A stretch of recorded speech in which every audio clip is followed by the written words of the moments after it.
Session. Calling case 251-403-576, State of Utah versus Tyler James Robinson. Counsel, please enter your appearances. Chad Grumander, Ryan McBride, Lauren Hunt, David Sturgill for the state, County Attorney Jeff Gray, and Chris Ballard are also present. Good afternoon. Kathy Nestor, Richard Novak, Michael Burt, and Stacy Visser for Mr. Robinson, who's present in the courtroom, Your Honor. Good afternoon. Mr. Robinson, good afternoon. And also for the record, the court recognizes the presence of victim representative, Ms. Erica Kirk. Good afternoon. First, with respect to courtroom protocol to maintain security and decorum, any individual who exits the courtroom during the proceedings will not be permitted to re-enter until the recess.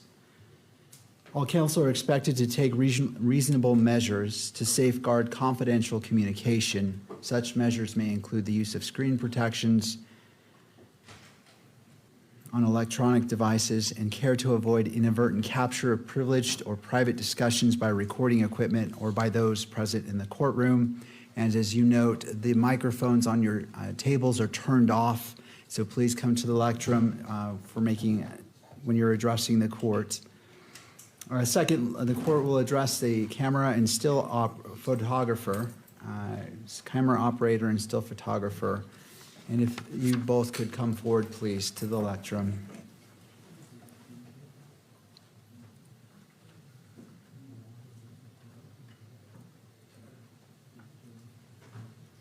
All right, could you both state your names? John Wilson, KSL Television. Tess Crowley, Deseret News. Good afternoon. Could you state your roles for today's hearing? Video recording and streaming of the proceedings. I'm the pool still photographer. All right, the order. No. Thank you both for your cooperation. Yeah. As we begin this afternoon, the court wishes to acknowledge the importance of safety, dignity, and well-being of all those who are present or who may be present during these proceedings, including the parties, counsel, witnesses, court staff, and members of the public. The court is also mindful of its solemn obligation to protect and uphold the constitutional rights of both Mr. Robinson and Ms. Kirk. In furtherance of those important interests, all persons attending these proceedings are reminded that portable electronic devices are not permitted in the courtroom or on the fourth floor. Cell phones are not permitted in the courtroom unless expressly authorized. Any unauthorized possession or use of a cell phone in the courtroom may be addressed by the court. For those individuals who are authorized to have a cell phone, please place your device on silent at this time so that these proceedings may continue without interruption. The court also expects that every person in attendance will be treated with the dignity and respect to which they are entitled to. Consistent with the court's standing decorum order, all spectators shall remain quiet, civil, and orderly at all times. Spectators shall not engage in conduct that is distracting, disruptive, provocative, disrespectful, uncivil, or threatening in any manner. Spectators shall not make audible comments of any kind, shall not shake or nod their heads, and shall not make gestures or other visible reactions during their hearing. Spectators shall also not wear or display pins, buttons, signs, clothing, photographs, or other items expressing support for or in opposition to any person connected with this case or expressing any position concerning the status of this case as a capital offense. The court appreciates the cooperation of all present in maintaining a courtroom environment that is safe, respectful, orderly, and faithful to the rights and dignity of every person involved. Finally, I wish to note that this preliminary hearing is scheduled to conclude this Friday at 5 p.m. I raise this as simply a reminder for the parties, particularly given that we have now reached the midpoint of this week. I recognize and respect the constitutional rights of all parties. When this preliminary hearing was set, the court allocated a substantial amount of time for both sides to address the matters they consider necessary and appropriate for purposes of this proceeding. The standard at a preliminary hearing is probable cause, and with that in mind, I ask counsel to remain mindful of the time that remains and manage your time appropriately so each of you is able to fulfill your duties to your respective clients within the time frame that has been provided. And with that, I wish to inquire of a brief overview on what is anticipated from each party in order the court has a roadmap on how we are proceeding for the remainder of this preliminary hearing. First, turning to the state, and if you wouldn't mind coming forward, Mr. Grunander. Thank you, Your Honor. We anticipate presenting evidence through Agent Brian Davis this afternoon. Sergeant Jennifer Falmina is also present in the courthouse and prepared to testify if we get to her today as well. Following her testimony, which we believe will carry into tomorrow, if we do get to her today, that will close the presentation of the evidence on the part of the state. Thank you, Mr. Grunander. For defense.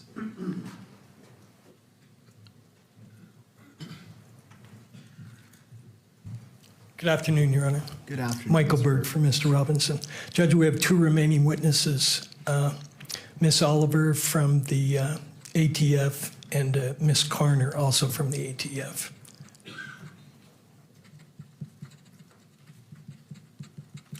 All right, and to both parties, thank you, I Thank you. appreciate that. Do both parties anticipate any issues concluding their case? Obviously, there's variables, cross-examination, and kind of the fog of war that happens in court proceedings, but any party anticipate issues concluding at or before Friday at 5 p.m.? Not from the state, Judge. Just want to highlight one issue for the court because it may be that the court wants to do some time management.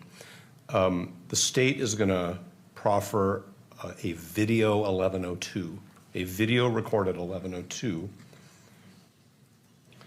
We have provided the state, I want to say about a day and a half ago, with proposed redactions because we believe that portions of it are not admissible, even in a preliminary hearing. And the way we did that is we provided a transcript and then a redacted version of the transcript of the entire video recorded interview. It may be that the court wants to look at the proposed redactions, not while court is in session, but during some other period of time, because the transcript of the video, which we prepared and we provided to the state so the state could raise any concerns about the accuracy of the transcript. That's not an issue. The admissibility of portions of the video or the issue is about 20 pages, maybe 22 pages. So to use court time for the court to look at the proposed redactions may be an inefficient use of the time. I'm not saying when the court should do it. I'm just saying we may not want to do it between 9 and noon and 1 and 5 tomorrow or Friday. But it's going to come up today, and so the question will be, when does the court want to engage in the process of reviewing a 22-page transcript that has proposed redactions? That's all. I appreciate the heads up. Mr. Grunander, do you wish to be heard? Yes, Judge. Your Honor, the state has received the proposed redactions, and we are prepared to address them when that time comes. However, we do intend on presenting testimony through Mr. Davis, through Agent Davis, and when we get to that point, when it's ripe for discussion, we can address the matter with the court. That would be our preference. All right, well, I'll address it as it comes. And to the defense, with the remaining time, do you feel confident that it is sufficient to accomplish your duty? We do, Your Honor. Thank you. All right, does either party require the benefit of the record before we begin? To the state.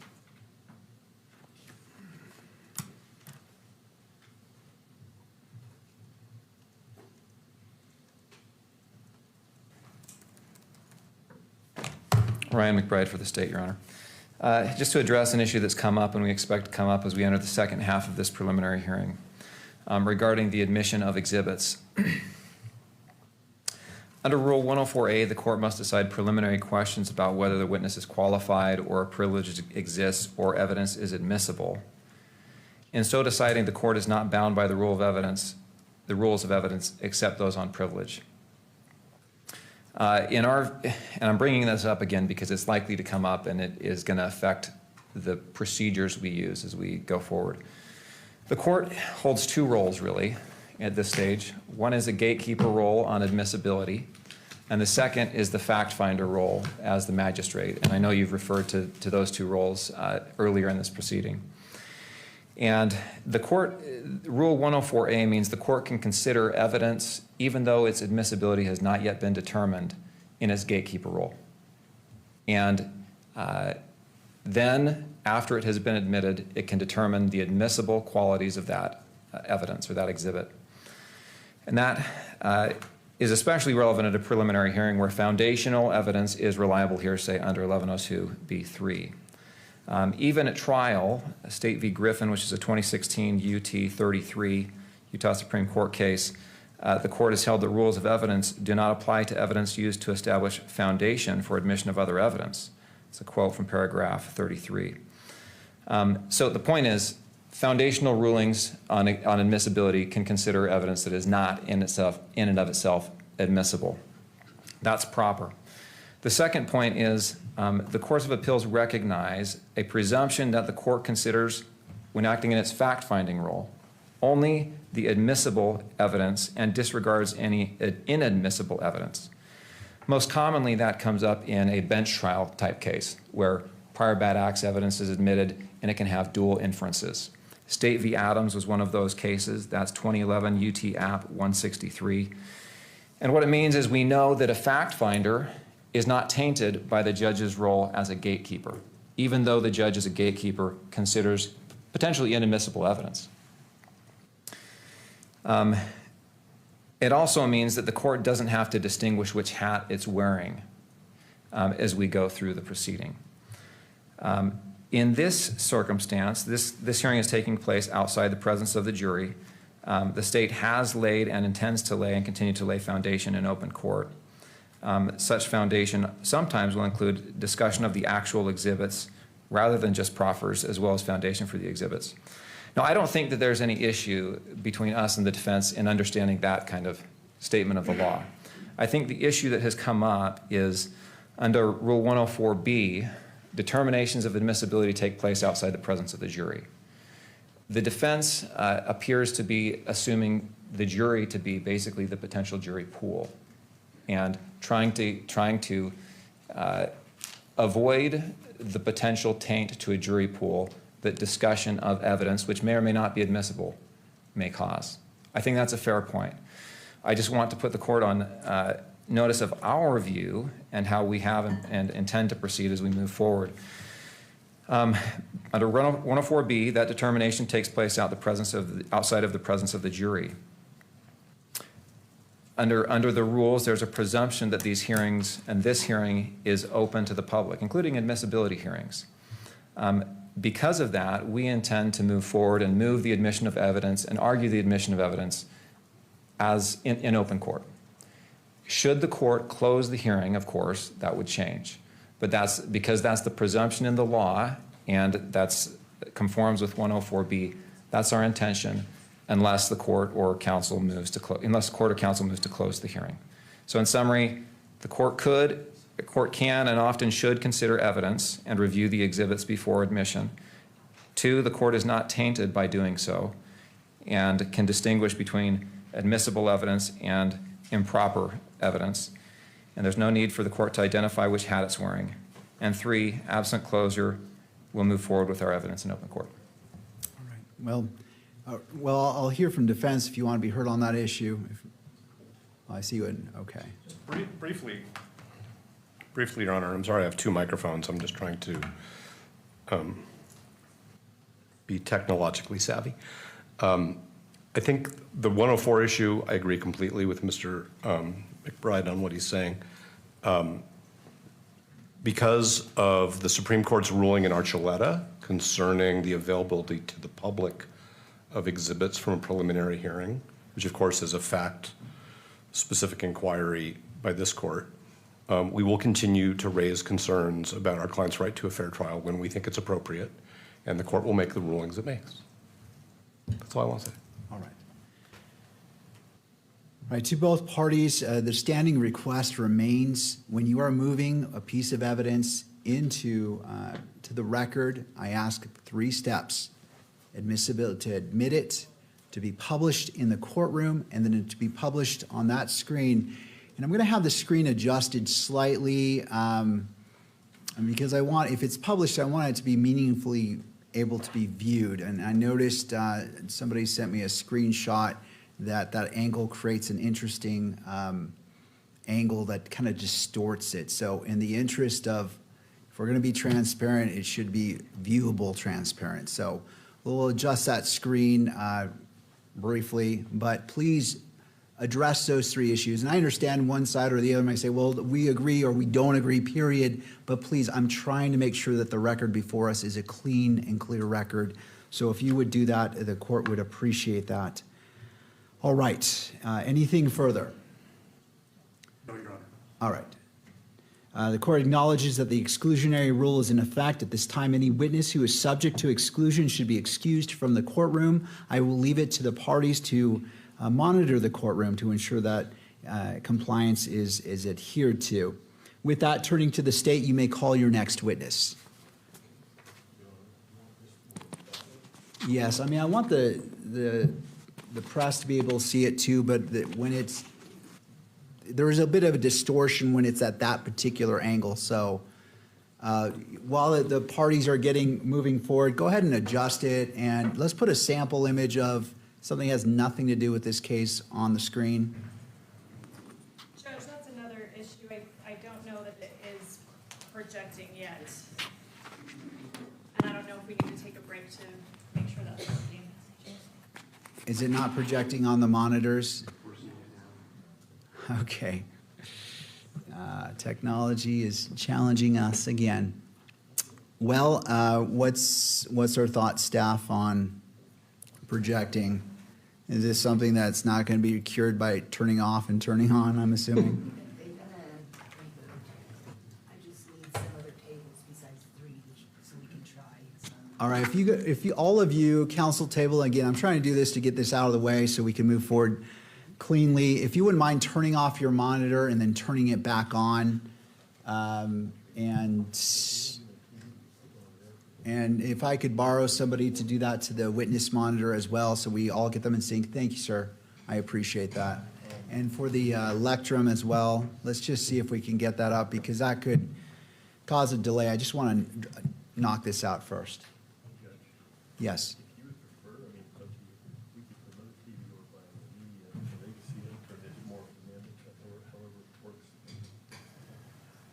Where would that TV go?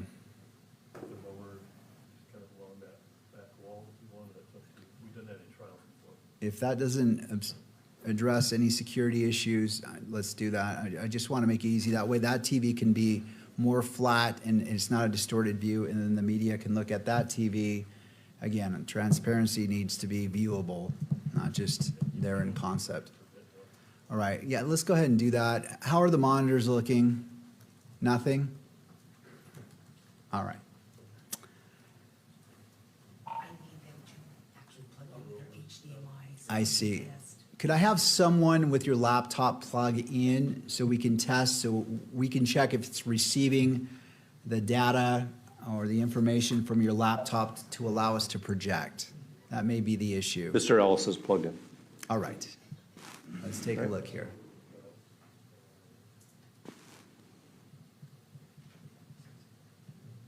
I appreciate the parties' patience, especially after I just said we're at the Working? halfway point. We're getting a thumbs up. All right, so it's displaying for defense, for prosecution. We're working on it right now, Judge. Yes. All right, and on the screen monitor here, it looks like something came up. All right, we'll just hope that the monitor for the witness works as well. All right, so we're ready to go?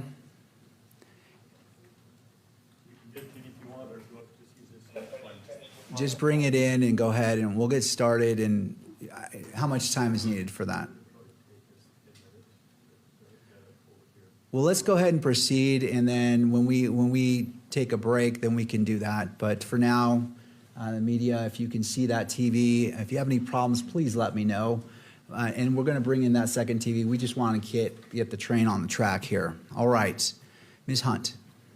The state calls Agent Brian Davis. Agent Davis, if you would like to come forward and be sworn in. You do solemnly swear that the testimony you shall give in the case now pending before the court will be the truth, the whole truth, and nothing but the truth, so help you God. All right, Agent, if you wouldn't mind having a seat. To your left is a water bottle. And after you're seated, you'll have to adjust that microphone, pull it down, and then pull it toward you to ensure that it is picking up your voice and we'll have a good record. All right, Ms. Hunt, your witness. If you could please state your name and spell your last for the record. Yeah, it's Brian Davis, Davis. What is your occupation? I'm an agent with the Utah State Bureau of Investigation. How long have you been with, is it fair to call that SBI? Correct, yes. How long have you been with the SBI? A total 18 years. I want to briefly go over your experience as a law enforcement officer generally. Actually, are you a law enforcement officer in that capacity? Yes, correct. How long have you been a law enforcement officer? A total of 27 years. You mentioned you were with SBI for 18, is that right? Correct, yep. What other agencies were you with prior to SBI? So Department of Public Safety, I've been a state trooper for 8 years, 18 years with SBI, and 1 year with Utah Transit Authority Police. We've heard talk from other officers about POST. What is POST? It's Peace Officer Standards and Training. Did you complete that? I did. What year did you complete that? 1999.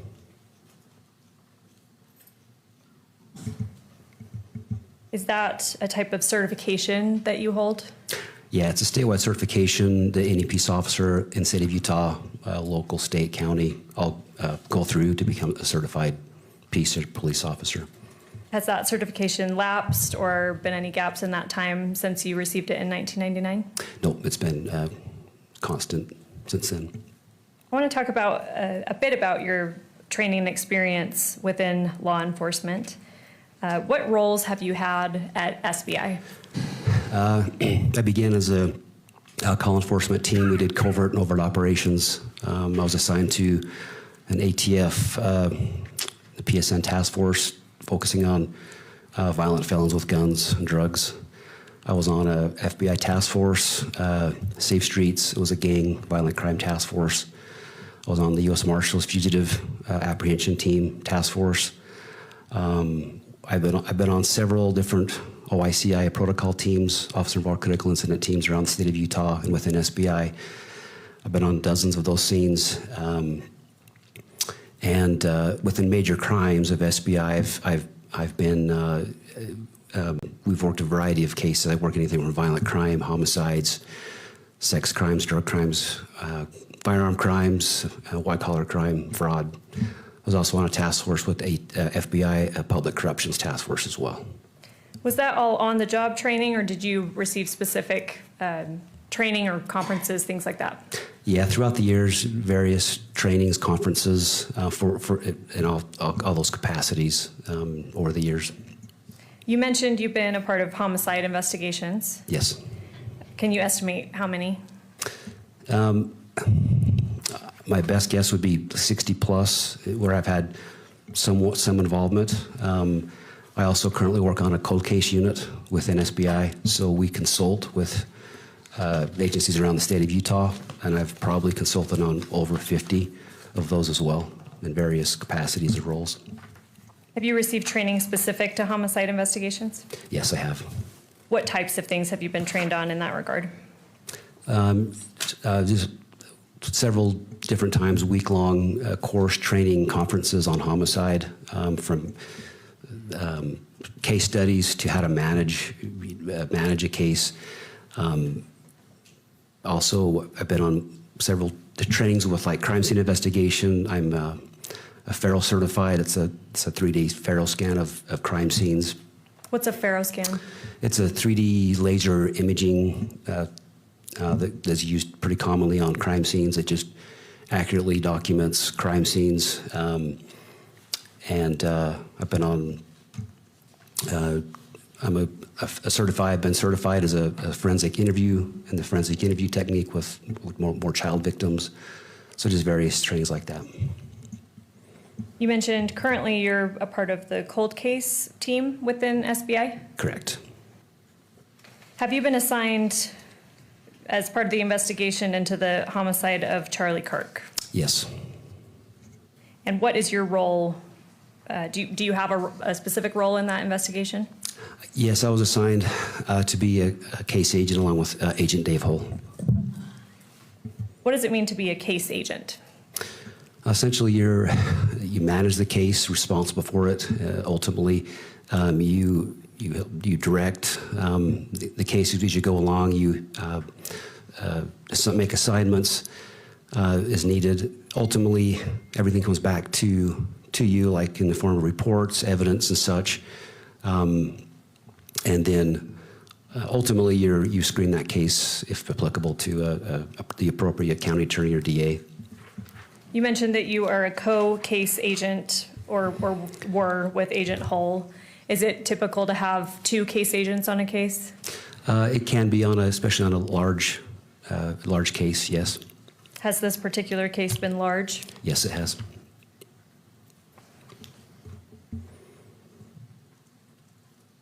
Have other police agencies been involved in the investigation of this case? Yes. Who has been designated as the primary investigative agency? The State Bureau of Investigation is the primary investigating agency. I know there are probably several or dozens, but what other agencies have you been working with? FBI,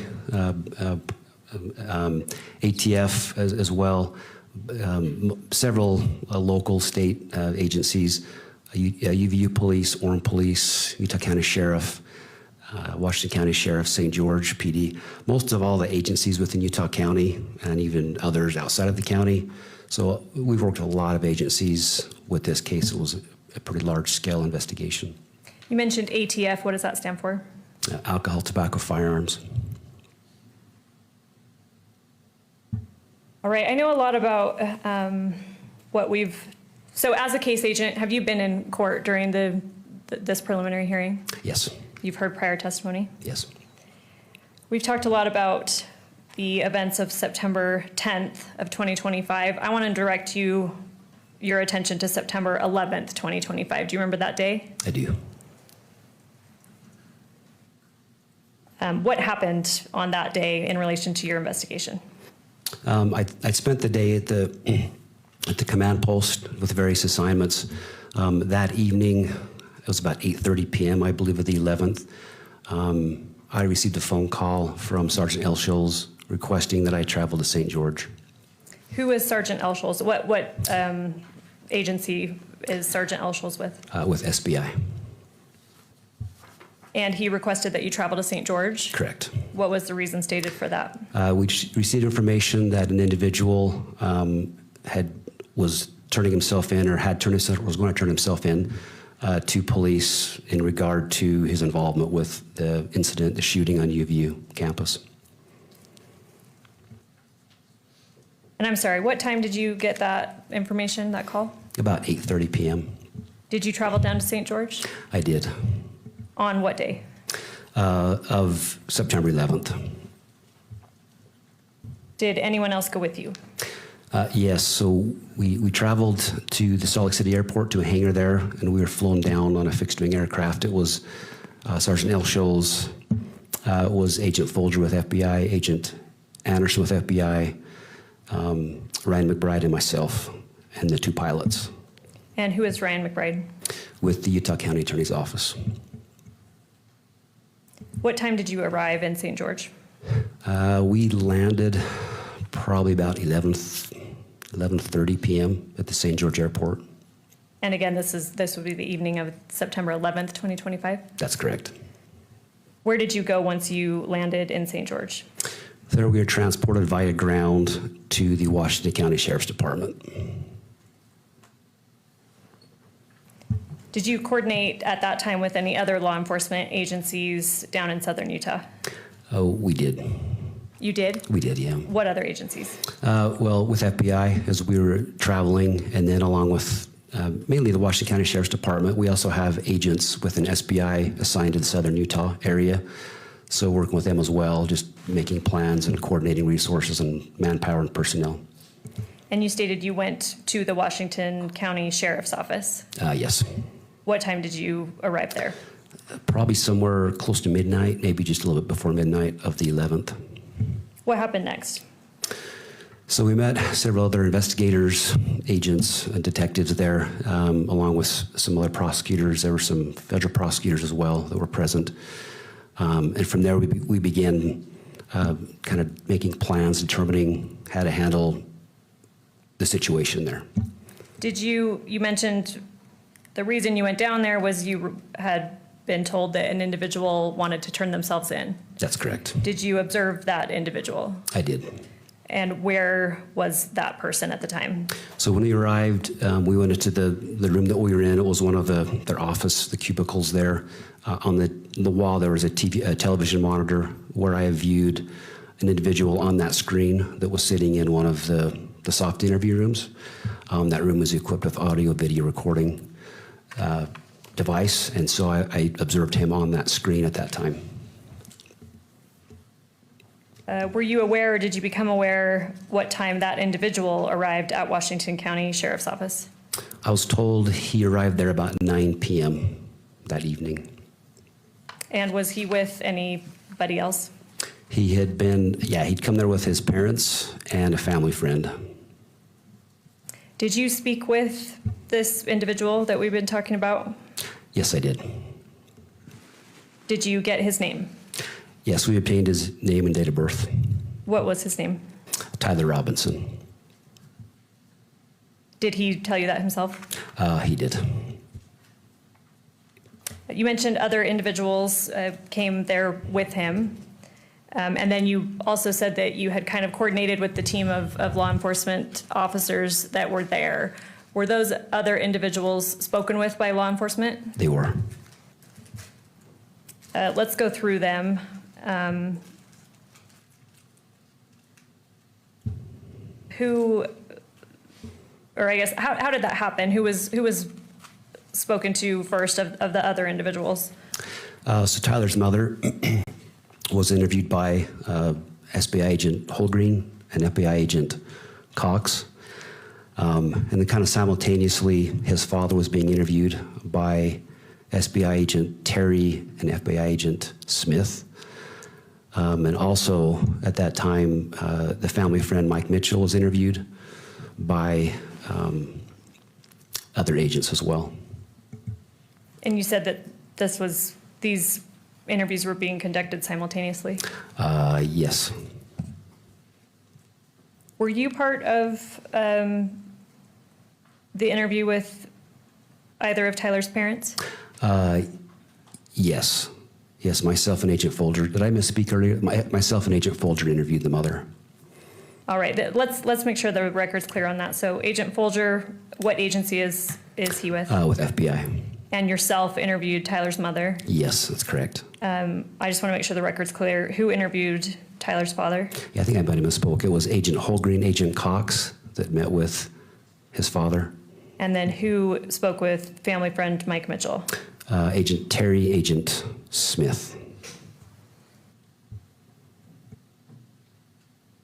Down in St. George, Washington County Sheriff's Office, was Mr. Robinson detained at that time? Yes, he was. Was he formally arrested at that time? Yeah, after all the interviews were completed, when we talked to everybody, then he was formally arrested at that time. And I'm going to come back to that in a second. Excuse me, where did the arrest take place? At the Washington County Sheriff's Office.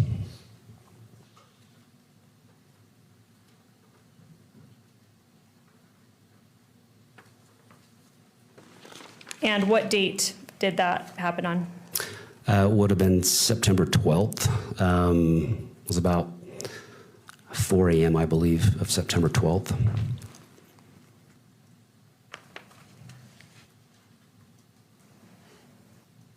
All right, I want to show just on your screen, not for public yet, what's been marked for identification as State's Exhibit 15. Let me know when you're able to see that.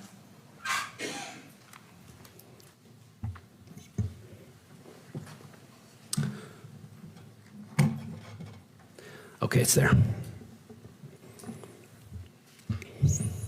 Before I ask you about that, did you have an opportunity to, you stated that you observed Mr. Robinson at Washington County Sheriff's Office, is that right? Yes, that's correct.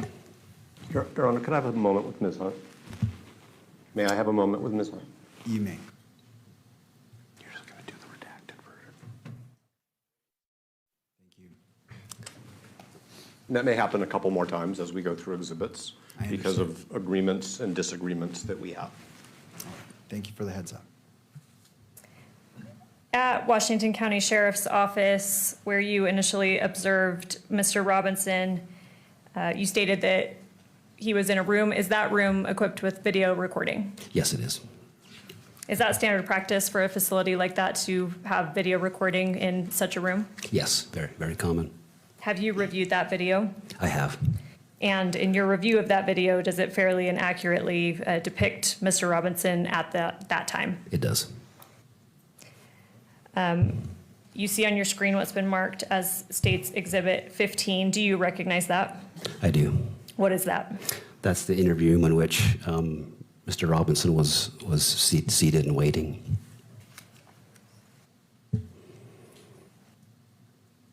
State moves to admit Exhibit 15. Ms. Hunt, and the other two steps, what's your request?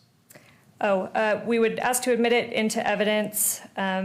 We have, defense counsel and I have agreed upon, I guess, redaction of the video, and I would ask to publish it both to the courtroom and to the media. Mr. Novak? It's silent, correct? Ms. Hunt? Yes. Yes, Your Honor, Ms. Hunt is correct. The state had originally proposed a longer image with audio, and we've agreed to a shorter image without audio. And so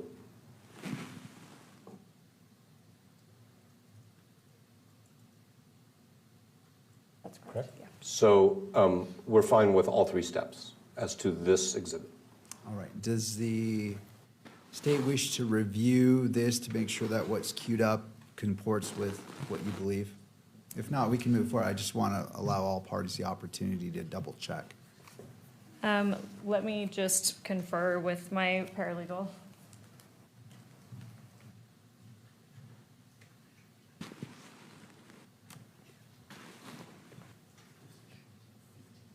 Oh, that's probably right.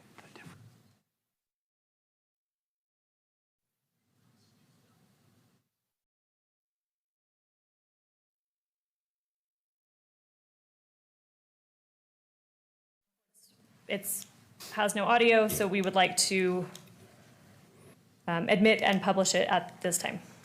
All right. State's Exhibit 15 is admitted pursuant to discussion and may be published in the courtroom and may be recorded or transmitted electronically. Just And Your Honor, of course, this is subject to all of the objections which have been previously reserved in writing and reiterated over the last couple of days. I assume that we don't need to start over with that today. thank you. I appreciate that. I note the standing objection by defense as previously made, and that objection is overruled, and this exhibit is admitted. And in this case, it wouldn't be the 1102 issues, it would be the electronic media coverage of the proceeding. Thank you for that clarification, Mr. Novak. I appreciate that. All right, with that, to the media, can you view that screen okay? All right. All right, State's Exhibit 15 may be played.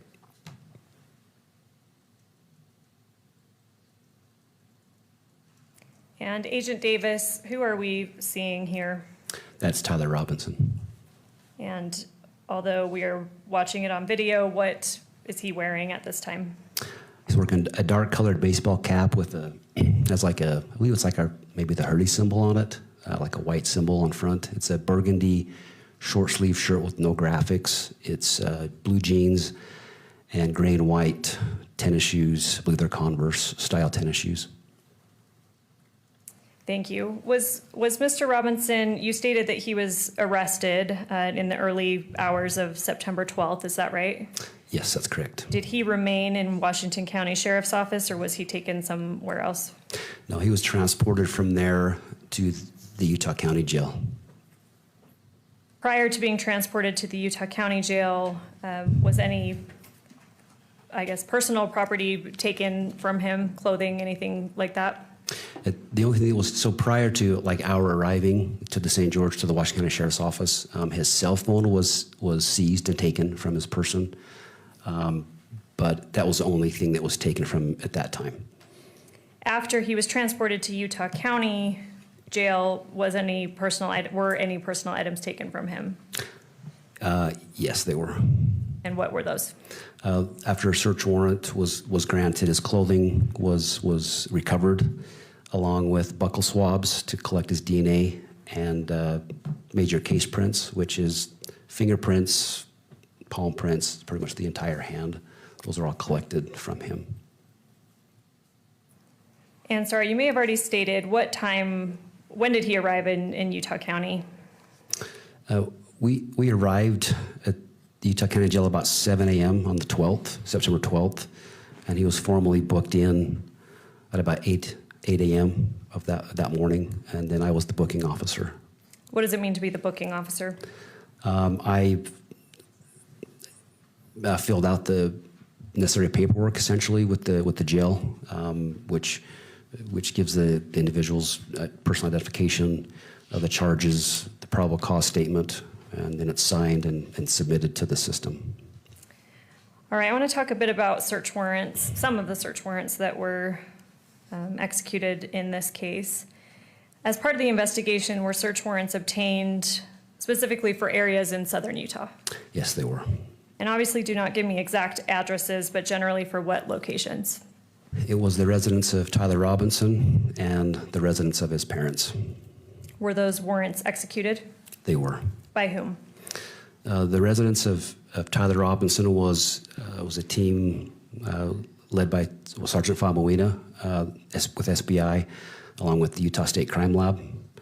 And the residence of his parents was a team led by the FBI, their evidence response team. Are you aware of what date or dates, if applicable, those warrants were executed? Yeah, September 12th. I believe Tyler's residence, they started the search warrant about 8 o'clock in the morning, and then his parents' residence, they started about 4 p.m. Of September 12th. So to be clear, you've stated who was involved in executing those warrants. Were you physically present for the execution of either of those warrants? No, I was not.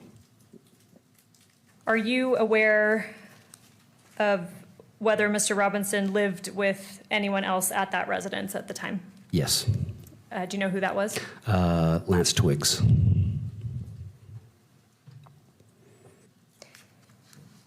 And we won't get too into it right now. We'll cover this with Sergeant Falmina, but did you receive information from officers involved in those execution of those warrants about what, if anything, had been found?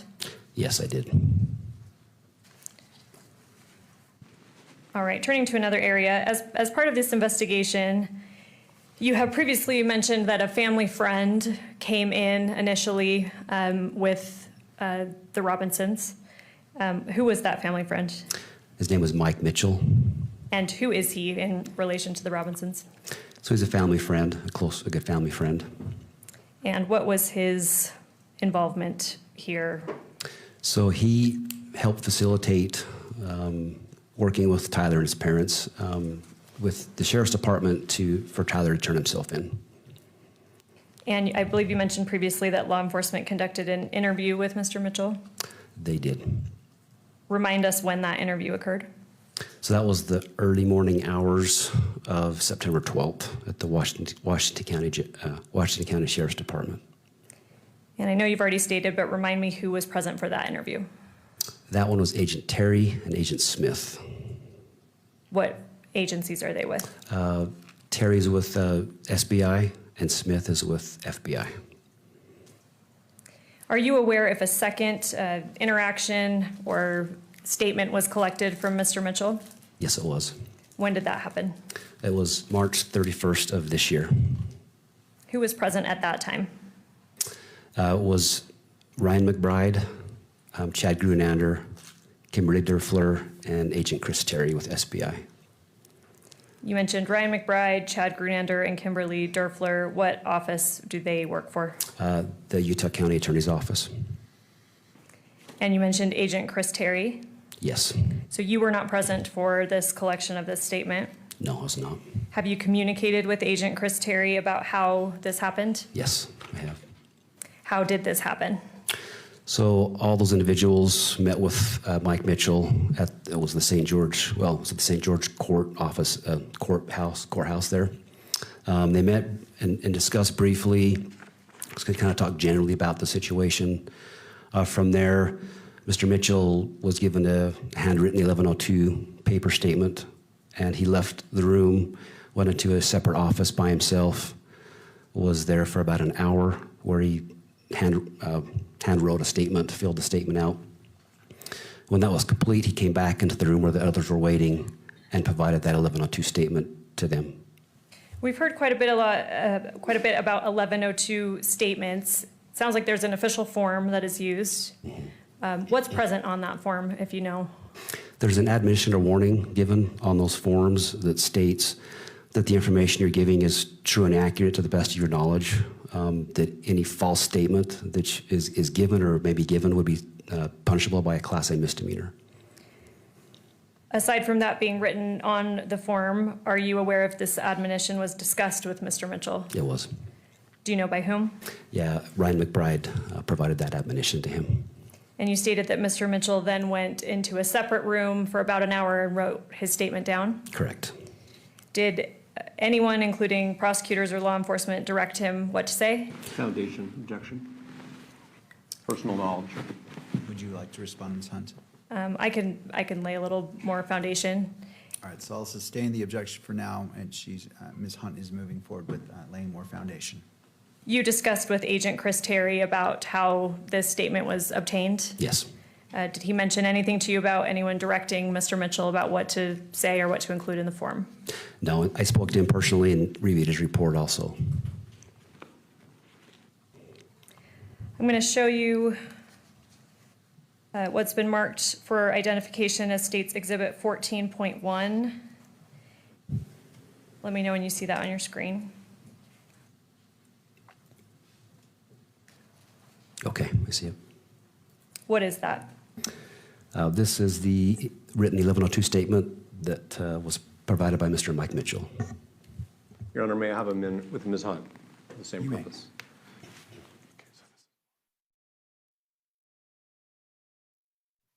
All right. And how do you know that? I reviewed it. I reviewed it in its original. As soon as it came to us, I've seen it prior. So. And Kimberly, if I can have you slowly scroll down.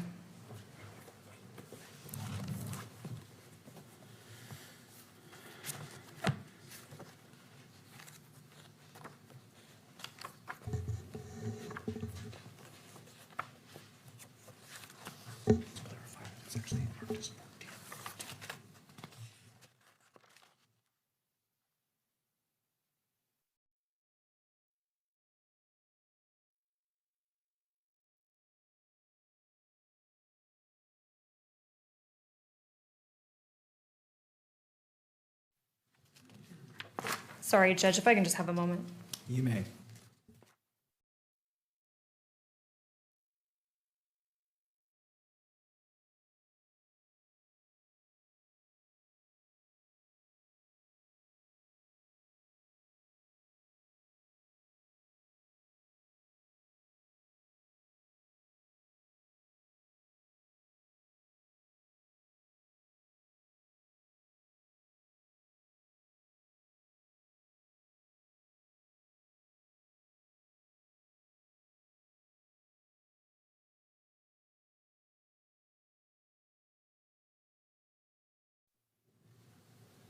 I apologize, Your Honor. I misspoke. It's not 14.1, it's just Exhibit 14. Okay. So if we can place that again on the screen for the witness only. Yes. And sorry, we had been scrolling through that. Do you recognize that? I do. Does it depict, is it fair and accurate from what you remember?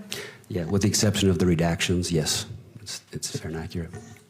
And Judge, I'll make a record, defense counsel and I have stipulated on the redactions that are present. I would move for its admission, State's Exhibit 14, into evidence, but we do not wish to publish it either to the courtroom gallery or the cameras. All right, could I have a copy of it? What I have is the unredacted version.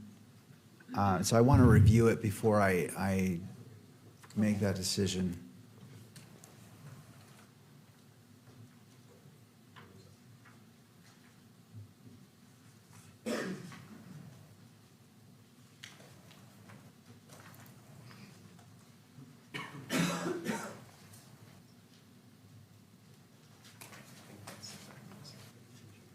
If I may approach. You may.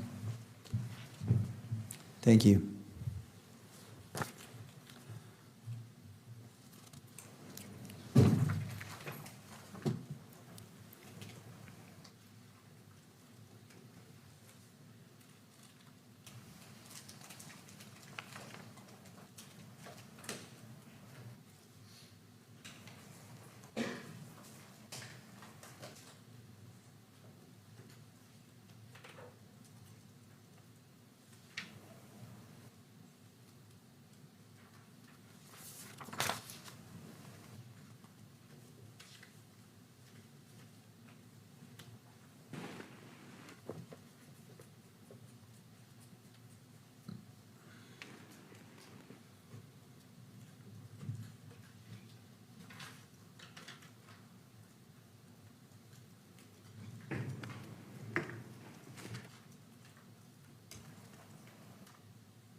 All right, I've had a chance to review State's Exhibit 14 and noting the standing objections by defense concerning 1102s. The court accepts into evidence State's Exhibit 14 and pursuant to the parties is not published. Thank you, Judge. All right, I want to move on to another topic. You've stated that you've been present for the duration as the case agent of the preliminary hearing. Is that right? Yes. We heard testimony yesterday about turning to the scene at UVU on September 10th, that a bullet was found on a roof. Do you remember that testimony? I do. Do you have knowledge about that bullet, what that is about? Yes, I do. What roof was that bullet found on? I believe it was found on the computer science building on the roof, on the far east side of the roof of the building itself. How do you know that it was found there? I reviewed the agent's report that found that, documented it, and collected it. What agent was that? It was Agent Ben Schneider with SBI. Are you aware of where the computer science building is on campus? Yes, yes.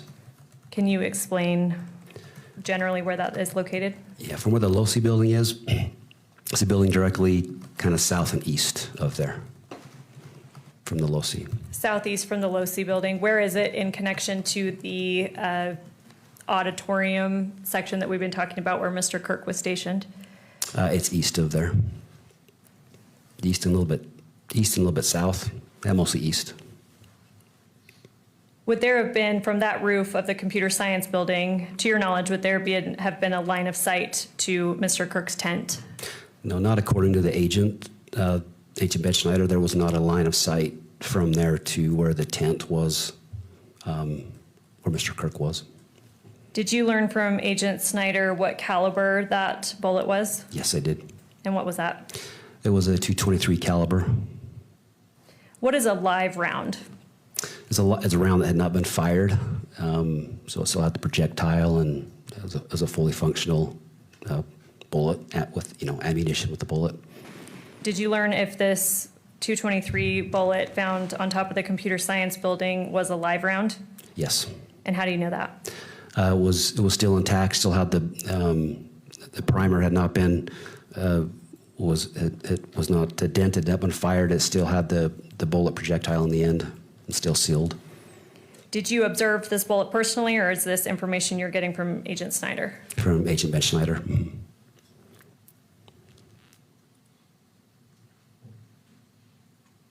All right, turning to a different topic.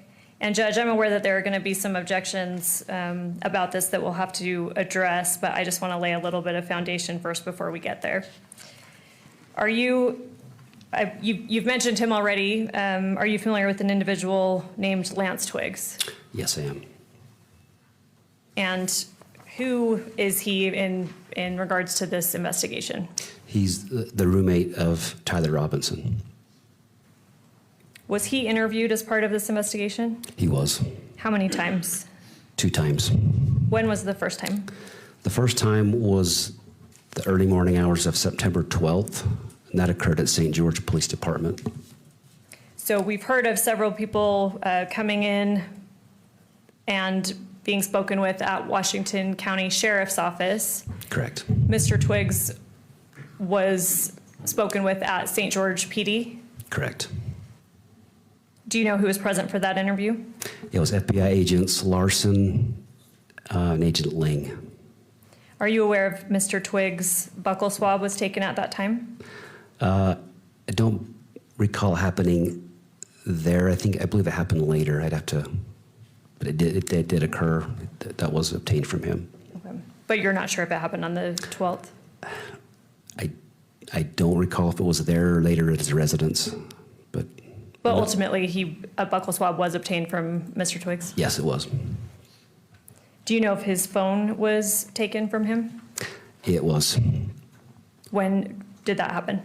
So it was during that interview with FBI at St. George Police Department. They conducted an interview of him, and then he provided his phone. He did it voluntarily also, provided it to those agents. And that would have been on September 12th, 2025? Correct. You mentioned a second interview of Mr. Twiggs? There was a second interview, yes. When did that take place? April 20th of this year. Where was that? Happened at the Utah County Attorney's Office. Who was present at that second interview? It was Mr. Twiggs with his attorney, Jill Cottrell. It was Lauren Hunt, Sam Peed with the U.S. Attorney's Office, Ryan McBride, Sergeant L. Schulz, well, now it's Lieutenant L. Schulz, and myself. We've talked about 2 interviews of Mr. Twiggs, one on the morning of September 12th, 2025, second on April 20th, 2026. Are you aware if both of those interviews were recorded? They were. Have you reviewed those recordings? I have. Before Mr. Twiggs' interview on April 20th, 2026, well, first let me ask you this. Are you aware of what use immunity means? Yes. What does it mean? It's a letter that the use of immunity is essentially giving the individual, during the limited time of their statement, they're given that immunity from statements that are made in regard to an incident. But it does not preclude them from prosecution from evidence that would be known or found then or later outside of that interview. It just gives them that limited immunity during the type of the interview. Okay, so for any statements made during the interview, they're given immunity for that, but they're not generally prohibited from being potentially prosecuted outside of that interview. Is that fair? That's my understanding, yes. Was Mr. Twiggs given use immunity? Yes, he was. By what offices? The Utah County Attorney's Office, as well as the United States Attorney's Office. You mentioned that both of Mr. Twiggs' interviews were recorded. Have you reviewed those recordings? Yes, I have. Do they fairly and accurately depict those interviews? Yes, they do.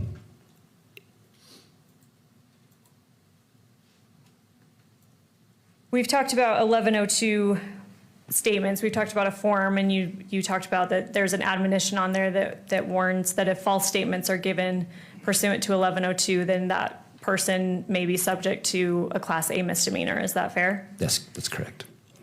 Was a similar admonition given to Mr. Twiggs during his second or before his second interview on April 20th, 2026? Yes, it was. By whom? By Ryan McBride with the Utah County Attorney's Office. And again, you were present for that interview. I was. Did Mr. Twiggs say that he understood that admonition? He did. Yep. Yes. Was he told that the April 20th, 2026 interview was being taken in lieu of him having to come and testify at the preliminary hearing? Yes, it was. Yes, he was. All right, Judge, I'm aware that defense counsel has objections to this recorded 1102. I think now is probably a good time to address them. But I do have, I guess, I understand that they are suggesting redactions to the video. I have some procedural objections first, and if Your Honor sustains those, I think it may make the substance of the statements or the objections or the redactions that defense is proposing moot.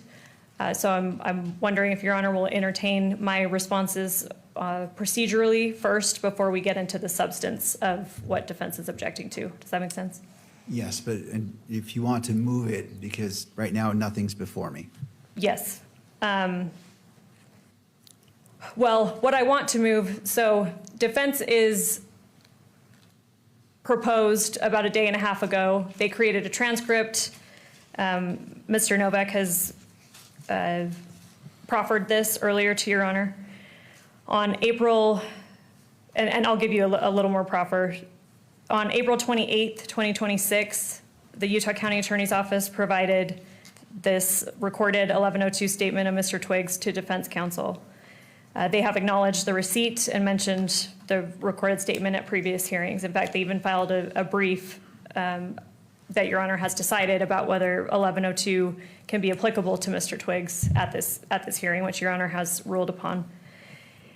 Monday at about 4 p.m., defense counsel sent us a transcript that was prepared by the defense team, and it had significant redactions that they were suggesting. It was about a 21-page transcript, and their suggested redactions are approximately 11 pages of it.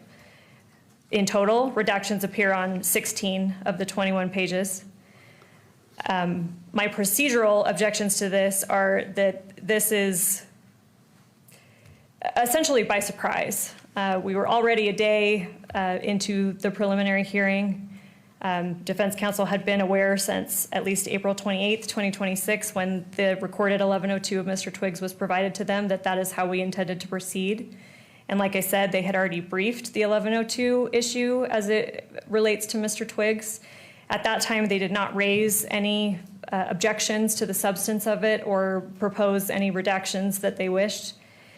And yeah, frankly, it's by surprise, and it's at this point disrupting the hearing.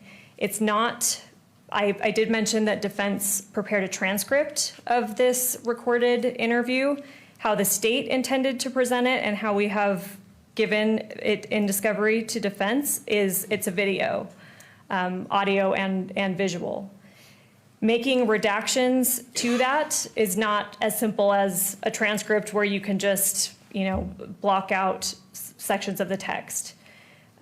So it's far more complicated than that to edit or redact portions of the video at this time. So we would object procedurally, basically on the timeliness of it, that they had an opportunity to make these objections if they had them at the time when the 1102 issue in regards to Lance Twiggs was briefed and decided by Your Honor. They did not do that or raise the issue at this time. And so we would object just procedurally on those grounds. Additionally, the remedy requested, which I'm assuming is that we make redactions to the video or present it as a transcript rather than a video, is disproportionate. Even assuming if there are isolated statements that the court would not ultimately consider, again, as Mr. McBride pointed out, and as Your Honor has stated throughout this hearing, this is a preliminary hearing to the court. It's not to the jury. The court is fully capable of disregarding any statement it determines exceeds the proper scope.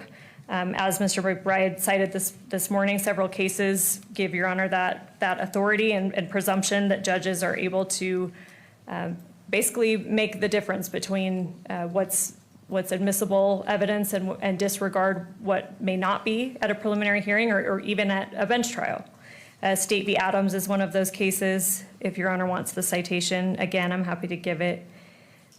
State v. Featherson is another one. That one is 781 P2D 424. State v. Hannigan is another one, 2014 UT App 165. And State v. Rosecrans, 2024 UT App 128. And those cases all stand for the notion that essentially judges, and this is to quote from Rosecrans, judges are not subject to many of the same concerns about prejudices and improper influences as jurors. And so, again, procedurally, the remedy asking us to now, in the middle of a week-long preliminary hearing of which everyone was aware, edit or alter or redact portions of this video recording 1102, that remedy is disproportionate. If there are any potentially objectionable statements within that, Your Honor has the ability to disregard those.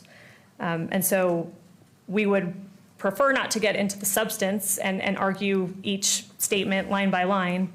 And we would prefer to just move for its admission and have the court use its discretion as a judge to take what's proper versus improper, disregard anything the court might find improper.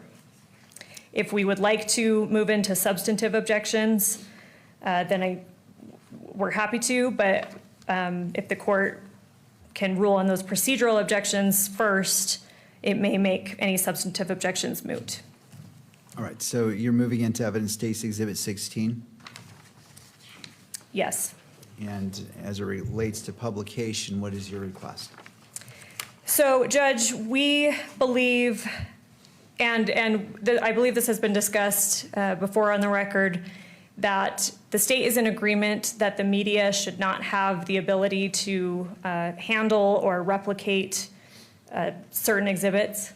Because it's video, Mr. Twiggs is shown certain exhibits. So we would agree that this should not be captured by cameras and projected by the media outside of the courtroom. But we would like at least the audio and maybe even the video within the courtroom itself to be captured, is the state's position. All right, I want to make sure I understand. So your request is that the video not be projected and captured by the video camera, but the video and audio is played in the courtroom and the audio is able to be transmitted, just not the video via the camera. Is that my understanding? Correct, that's the state's position. All right. And in regards to this exhibit, is in the, as State's Exhibit 16, is there any portion of that recorded statement that occurred before the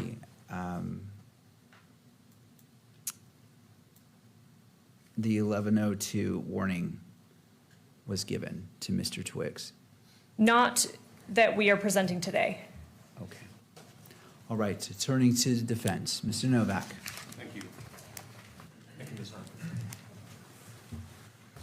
So I'm going to address first, Your Honor, what Ms. Hunt describes as the procedural issues with our proposed redactions. Many weeks ago, the state lodged their anticipated exhibits with the court. And then the court said, I'm not going to review them. In fact, I'm returning them. I'm sorry. The court said that the court is returning the exhibits to the state. So there is no moment to make objections to an exhibit which the court is not inclined to entertain until the moment, as the court has said many times, until the exhibit is presented. And so what we have done is we have given the state, it's only a 20-page transcript, excuse me, it's only a 20-page transcript. We have given the state a transcript we prepared ahead of time so that the state could make sure that the transcript is accurate.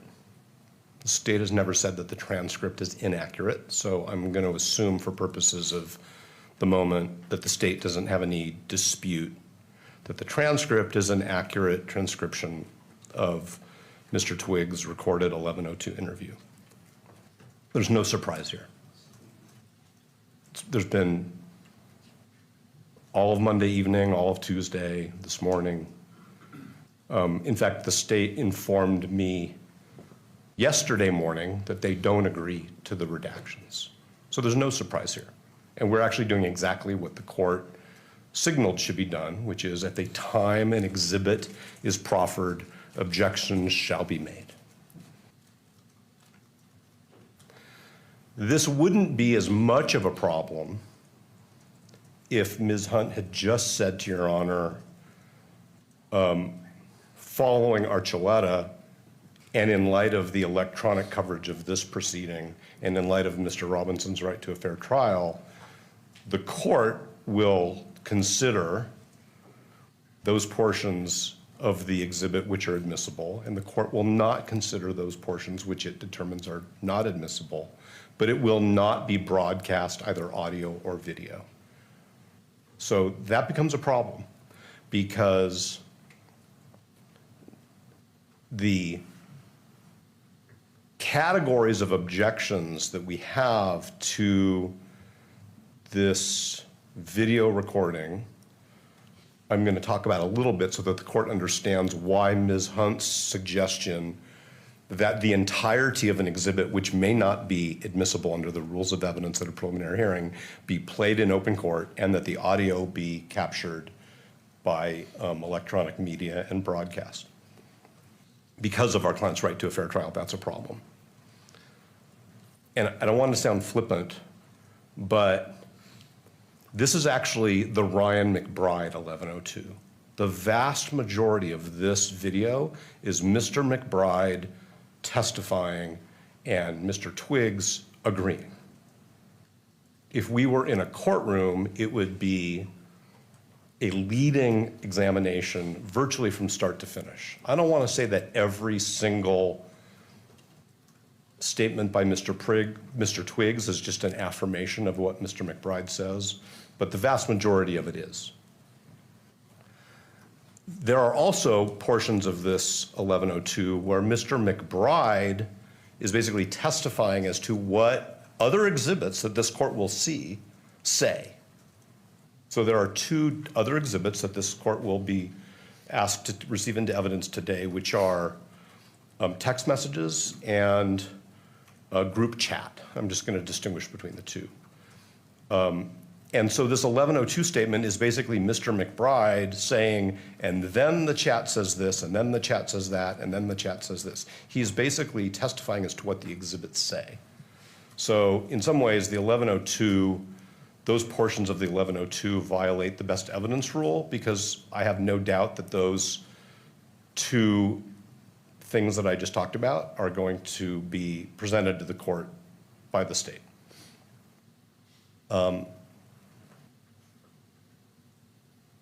There are also portions of this 1102 which are not relevant and really implicate Mr. Twiggs' privacy rights. And I am not Mr. Twiggs' counsel. As Ms. Hunt said, he has counsel.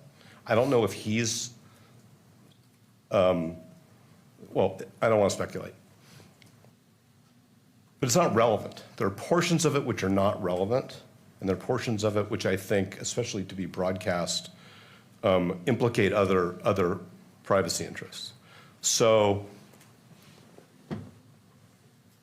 I'm not trying to create complications, and I'm definitely not trying to take the state by surprise, because I went to great lengths to provide the state with a transcript, with a proposed redacted transcript.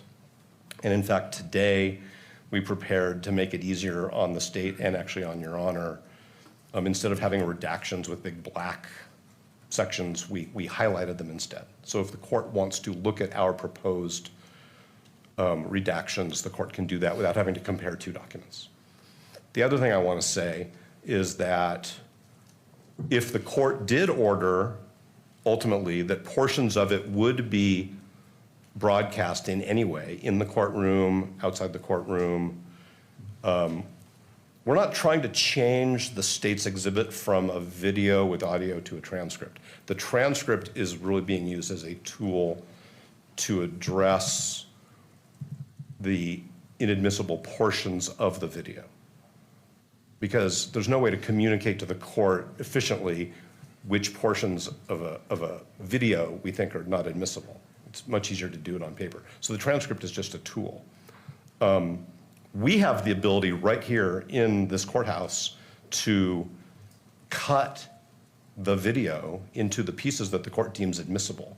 Mr. Ellis tells me it would probably take a couple hours at the most. So maybe that's also not a concern. There's no delay associated with this in light of the fact that it's Wednesday and this court is going to conclude this hearing by Friday afternoon. So I've gone beyond the procedural issues. I've addressed that we think portions of it are not admissible. There's no surprise. We've followed exactly what the court has signaled, which is I don't want to hear about exhibits until we're in the middle of the hearing, and I don't want to hear objections about it till we're in the middle of the hearing. The litigation over whether Section 1102 is constitutional under Mr. Robinson's federal due process rights and the other rights that were addressed, that litigation does not mean that we should have brought to the court proposed redactions to an exhibit in a hearing which hasn't started yet, in a hearing in which the state hadn't, until 20 minutes ago, even proffered an exhibit. So I understand that the state wants to avoid the substance by trying to short circuit this with a procedural argument. And Ms. Hunt is a very excellent advocate for her client. But the reason why the state is going to the procedural issue is because the state, because the exhibit contains significant content that is not admissible even in a preliminary hearing. So I'm going to stop now, but I do want to go back and say that if the court concluded that only Your Honor was going to review this exhibit and the Archuleta rule would be extended to this exhibit, including that it's not going to be broadcast, then I think that we have a different path toward the efficient resolution of this issue. All right. Does that make sense, Your Honor? I believe I understand what you're saying. So let me respond to you before I go to Ms. Hunt. So going to your first point in regards to what this court's position in not looking at the exhibits, that doesn't preclude any party from filing a motion in limine, which is anticipated before anything is moved into evidence. Typically, motions in limine are used by either side on anticipated exhibits or that may come into court, and that allows pre-litigation. So I want to clarify that the court statement, like I'm not looking at the exhibits, is far different than what the parties choose to do and file in regards to a motion in limine. But going to I really want to go to what you've talked about. What specific objections are you making? I want to make sure the request is clear so I can rule specifically on that. What exactly, I think I understand some of them, but I wish for you to articulate what are your objections to State's Exhibit 16? Significant We could do it line by line or page by page. I know we have had hearings in this matter where the court has wanted to look at transcripts line by line, word by word. We're prepared to do that. But I'm going to give the court categories. Thank you. Without referring to specific portions. There are many portions of it which are not the statement of Mr. Twiggs. They're Mr. McBride testifying on video as to what other exhibits say. And Mr. Twiggs is saying, yeah, that's what it says. Yeah, that's what it says. Yeah, that's what it says. So I apologize. I don't mean to interrupt you. Oh, no, I it's just fine. want to categorize it and put it in a box. So what is what objection under the rules of evidence is that specifically? What are you boxing that as? Well, first of all, it's counsel testifying. Second of all, it's hearsay. It's Mr. McBride's out-of-court statements as to what an exhibit says. There's a best evidence rule, which I'm sure the court is familiar with, which is that the best evidence of what an exhibit says is the exhibit. So we may have a little bit of a cart before the horse here. Sure. Because there are two exhibits that I'm very confident are coming. There are portions which are not relevant. There are portions which I believe are inadmissible when the court balances under 403 the probative value versus the prejudicial value, especially in light of the manner in which this hearing is being broadcast. So we have improper testimony by counsel. We have the best evidence rule issues. And so, but what I'm saying is that those are all things that this court can manage, as Ms. Hunt and Mr. Bride have taught us today in terms of the court's preliminary assessments, the court's role as a magistrate, and the Archuleta rules that allow this court to decide certain exhibits will not be viewed or heard by the public because it interferes with Mr. Robinson's right to a fair trial. Okay.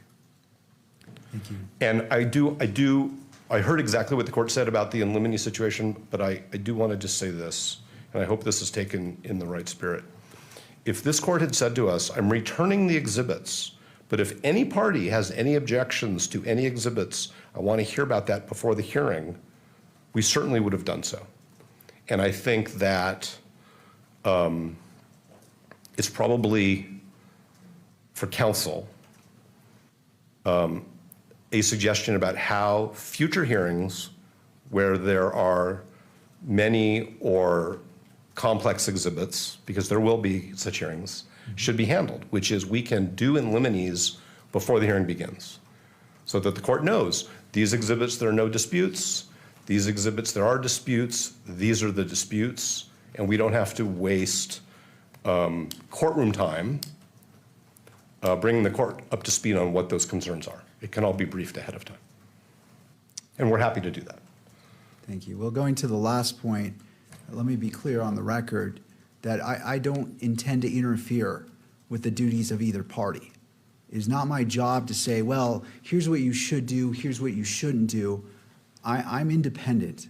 I'm not team prosecution, team defense. And so I will not dictate how you run your case. Obviously, if it goes against certain rules, constitutional rights, statutes, case law, I will weigh in, but I never want to put my finger on and say, well, Mr. Novak, here's what I think you should do, or to the state, Mr. McBride, here's what I think you should do. That goes outside my role, and I will not deviate from my role, which is not to interfere with the business of counsel. And I'm fortunate as a district court judge that I have very experienced attorneys who I have watched and have done an excellent job. And your experience, as I stated on I believe in the Pro Hoc Vice, highly experienced attorneys on defense, highly experienced attorneys on prosecution. And so I do not want to get into the business of saying, here's what you should do. I hear what you're saying, but I want to be clear from this point on, in case there's any ambiguity, the court does not need to go into the business of dictating what you feel is in the best interest of your client, to the state what is in the best interest of your client. I staying clear of that, but I appreciate the point you're making, and I hope that clarifies any ambiguity that may exist. There was no ambiguity. I don't think that what I was conceptualizing puts the court's finger on anybody's scales. I think it's really about case management. And now I think we're moving pretty far away from the admissibility of this 1102 statement, and we could have a conversation later if the court wants to, it's up to the court, about case management issues. But as I said before, if I say anything else, I'm going to be repeating myself. So I'm just going to stop. All right. Thank you, Mr. Novak. Appreciate your thoughts. Ms. Hunt.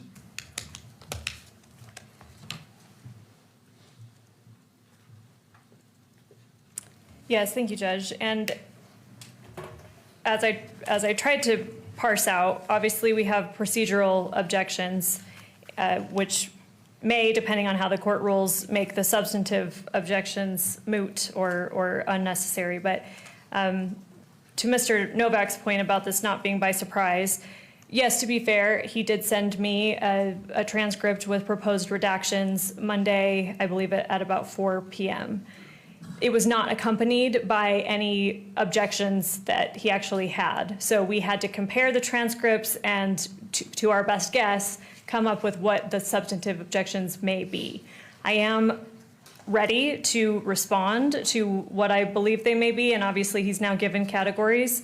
But I think we're now at the point where the court needs to exercise its ability and obligation under Rule 104A to decide a preliminary question about whether evidence is admissible.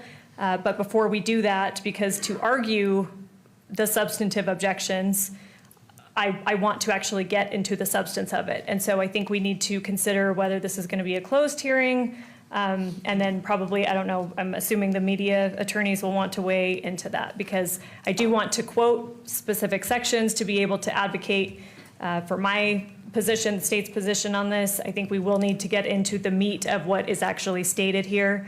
And so I think the court needs to decide if this is going to be an open or a closed hearing, and hear from the media or any other parties that need to weigh in on that. All right. Anything further from the parties as it relates to that?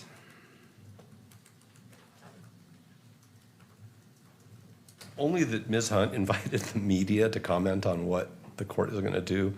And as Your Honor knows from conducting jury trials and other types of proceedings, sidebars are not for the public. They're not for the public in real time, and they're not for the public subsequently. It is very standard that sidebar proceedings where information is only to be exchanged between counsel for the parties and the court are conducted at sidebar so that witnesses, jurors, members of the public don't hear about those things. And so we are assuming that if the court wants to do this in what we would call sidebar or in a closed hearing, that the transcript of that is going to remain at least temporarily sealed until these proceedings conclude or the court conducts some closure analysis on a topic by topic basis. So that's what sidebars are about, whether it's done in a closed hearing or in an open hearing through whisper. The public, potential witnesses, jurors, potential jurors don't get to hear what the court decides needs to be addressed in a manner which protects the parties' rights. All right.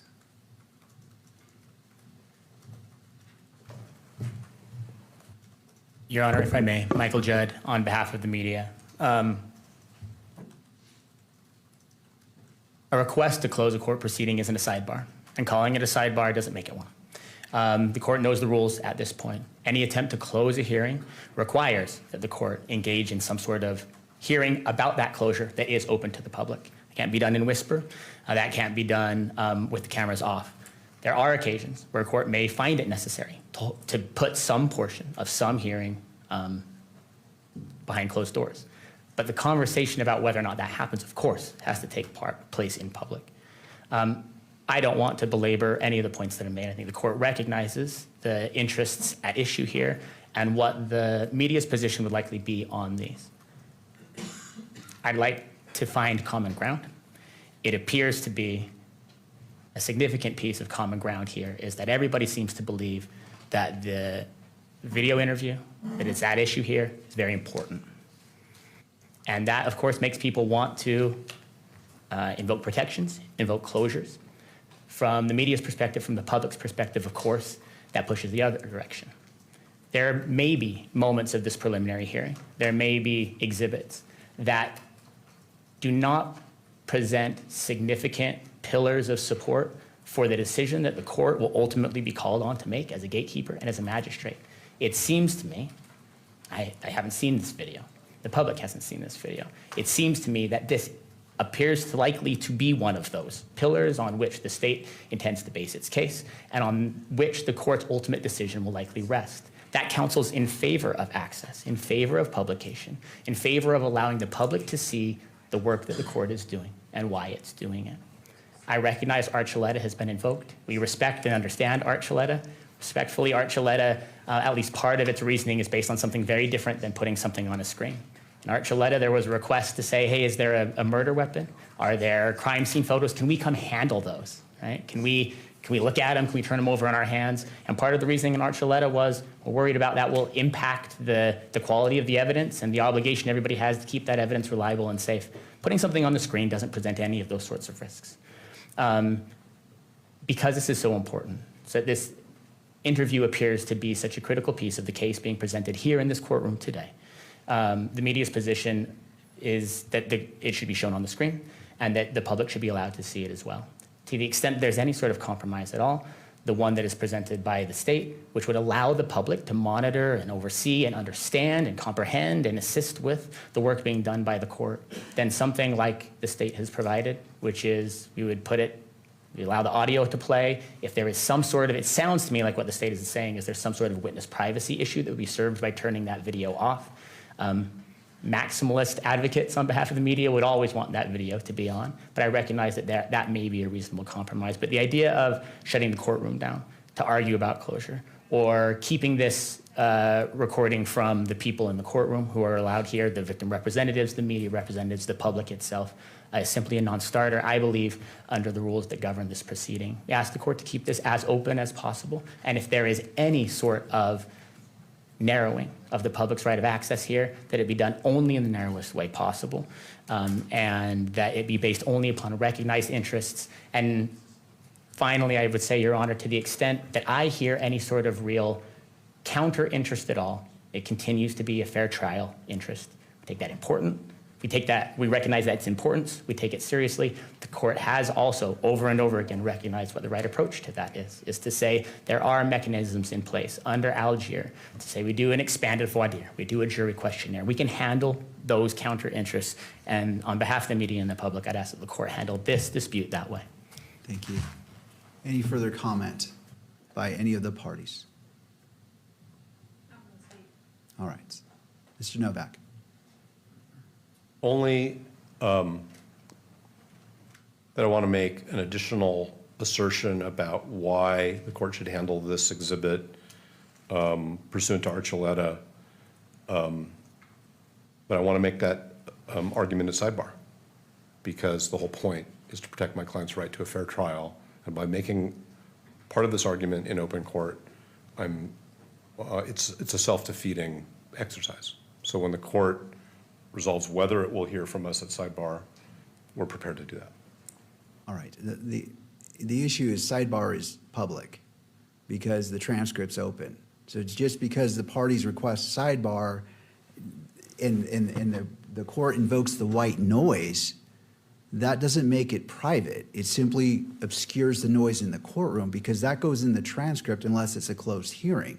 So Then we would like to have a very brief closed hearing to lodge another objection about the publication of this, of any portion of this exhibit, of certain portions of this exhibit beyond Your Honor's eyes. That's what I'm saying. thank you. All right, right now what we're going to go ahead and do, and what I want to do is I want to look at the redactions that you're proposing and take a look at that. And it's also a perfect time to take a break because we need to bring in the monitor potentially for future exhibits. So that's going to give us our 15 minutes. I want to review that so I can be brought up to speed because the transcript, from what I understand, is just a transcript with suggestions of what defense wants to redact. Is that correct? That's correct, Your Honor. And so what I would suggest, well, if this works for the court, is we will email to the court staff something we've already given the state, which is the proposed redacted version of the transcript. I understand that the state wants a video to be presented as evidence. We can get there if the court concludes there should be redactions. It's not redacted through blackout, it's highlighted. So the highlights are the proposed defense redactions, and Mr. Ellis can make sure that your court staff receive that, and it can either be emailed to you or printed out, whatever works. Any objections, Ms. Hunt, from the court reviewing the proposed redactions in order to bring the court up to speed at whatever argument the court may entertain? No, Judge, but I want to clarify for the record and for myself, is the court ruling on my procedural objections, and I want to reserve the right to make my substantive arguments using what's actually in the exhibit. So being able to quote directly from it, knowing that if it's not a closed hearing, those portions of what I'm saying are going to be on the record and broadcast. So the court is not making a ruling right now. We're just going to take a break, and then we're going to come back on the record. But on the break, I'm trying to maximize the time, and that's why I'm asking, is there any objection to me reviewing what it sounds like defense has sent you, which is just the transcript highlighting what they're anticipating redacting? I just want to bring myself up to speed. So on the next step, when I make my ruling, the court is ready to go. Okay, And fair enough. maximizing the time, because we also want to put up a monitor. So there's like 3 things we can accomplish in the space of 15 Fair minutes. enough. The state has no objection to that. All right, Mr. Novak, if you wouldn't mind sending what you sent to the state to the court for review, and we will take a 15-minute break. It is now, well, let's go a little bit longer. Just I want to make sure everything is in place. Let's come back at 3 o'clock, and we'll proceed from there. Court is in a brief recess. All right.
Court is back in session.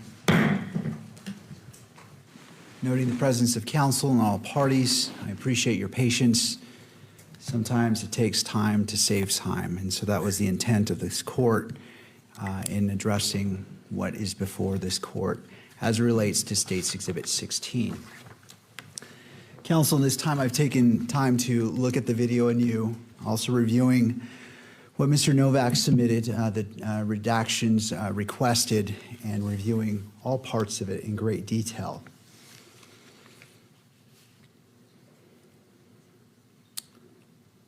All right, I want to address the objections before me, and starting with Mr. Novak made a hearsay objection as it relates to Mr. McBride, and the court agrees, it is hearsay.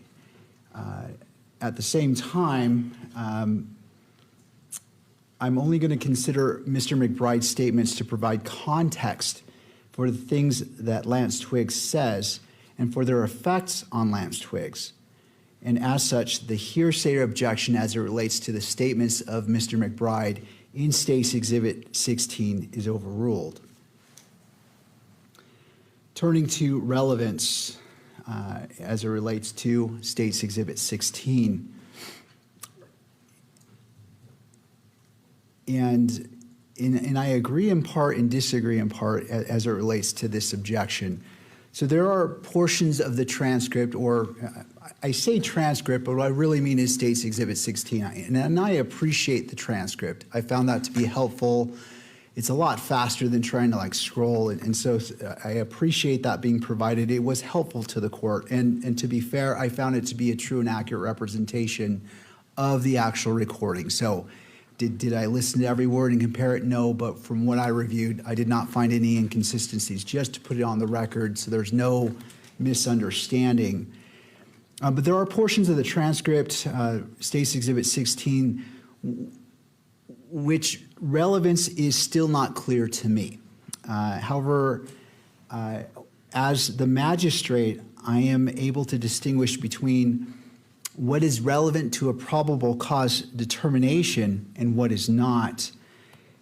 And what I take into consideration when I make my ultimate decision about probable cause, I will not take into consideration what is not relevant. So that is a constant balancing and evaluation I'm making throughout this hearing. And after this hearing, my intent is to review everything again, to be thorough. This is not a case where I'm going to be shooting from the hip in making that determination, because this is an important determination. So I will take the necessary time as is required and is as necessary to ensure that the constitutional rights of all parties are upheld.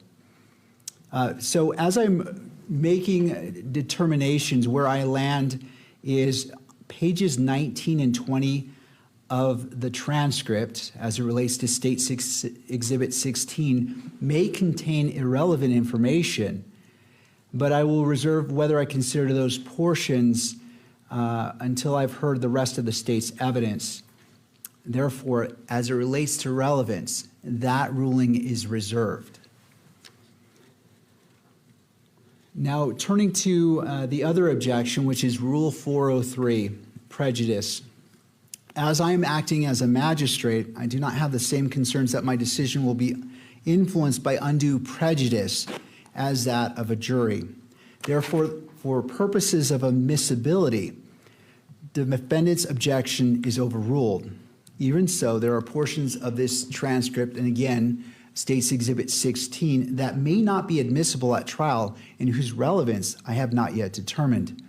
In the abundance of caution and to protect the jury pool, the potential jury pool, from hearing potentially inadmissible evidence, I'm ordering that the audio cannot be published in the courtroom or on camera from page 19, timestamp 3255, until timestamp 3548. In other words, the state may publish the audio for all portions of the interview other than that one portion.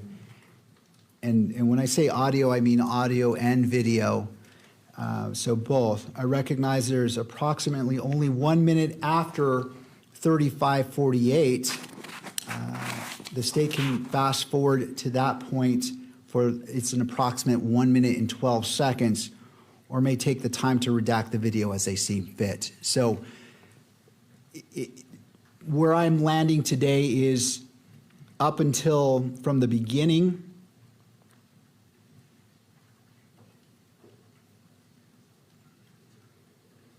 until that page 19, 3255, that portion I am ruling is admissible and may be published. Again, if the state wishes that last minute and 12 seconds to be played, they can either take the time tonight to redact what the court is not going to allow to be published. And I wish to differentiate. I'm considering it all. But for publication purposes, that portion is not going to be permitted to be played in the courtroom. Your Honor, would you state those times again that you are ordering not to be published? I've got 32:55 to 35:48. Right. Those are the two timestamps for that. And I hope that's helpful as both parties are trying to review on the transcript and State's Exhibit 16. And that's from 32:55 to 35:48. Right. Okay, thank you. Is not publishable in the courtroom or on to be broadcast. Finally, I want to recognize both parties wanted the benefit of the record to be more specific in their arguments concerning their objections. So if those arguments pertain to timestamp 3255 through timestamp 3548, I'm willing to allow you to do that in a closed hearing. Please be mindful of the time and keep your argument succinct. With that in mind, do the parties have any arguments they feel I have not considered in my ruling that require a closed hearing?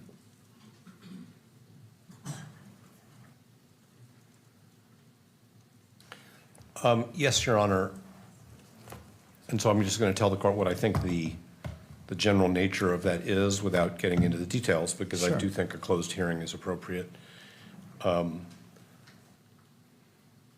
There are, okay, setting aside the 1102 issue and objections, there are statements in this video by Mr. Twiggs attributed to Mr. Robinson. Okay? Mr. Robinson said. There are two other exhibits, which I've said before, I'm confident the state will offer, which Mr. Twiggs says in this video, those are statements by Mr. Robinson. Okay? I will acknowledge that separate and apart from 1102, the statements of a party opponent are admissible if relevant. In fact, they're not even hearsay, right? They're excluded from the hearsay rule. But the question is whether statements of Mr. Robinson of the nature that I'm referring to can be published, not considered by the court, but published without violating Mr. Robinson's 14th Amendment due process rights. And it is our view, as we have said in our earlier papers, that the answer is no. Publication, especially on in the way this proceeding is being published, would violate Mr. Robinson's due process rights under the 14th Amendment.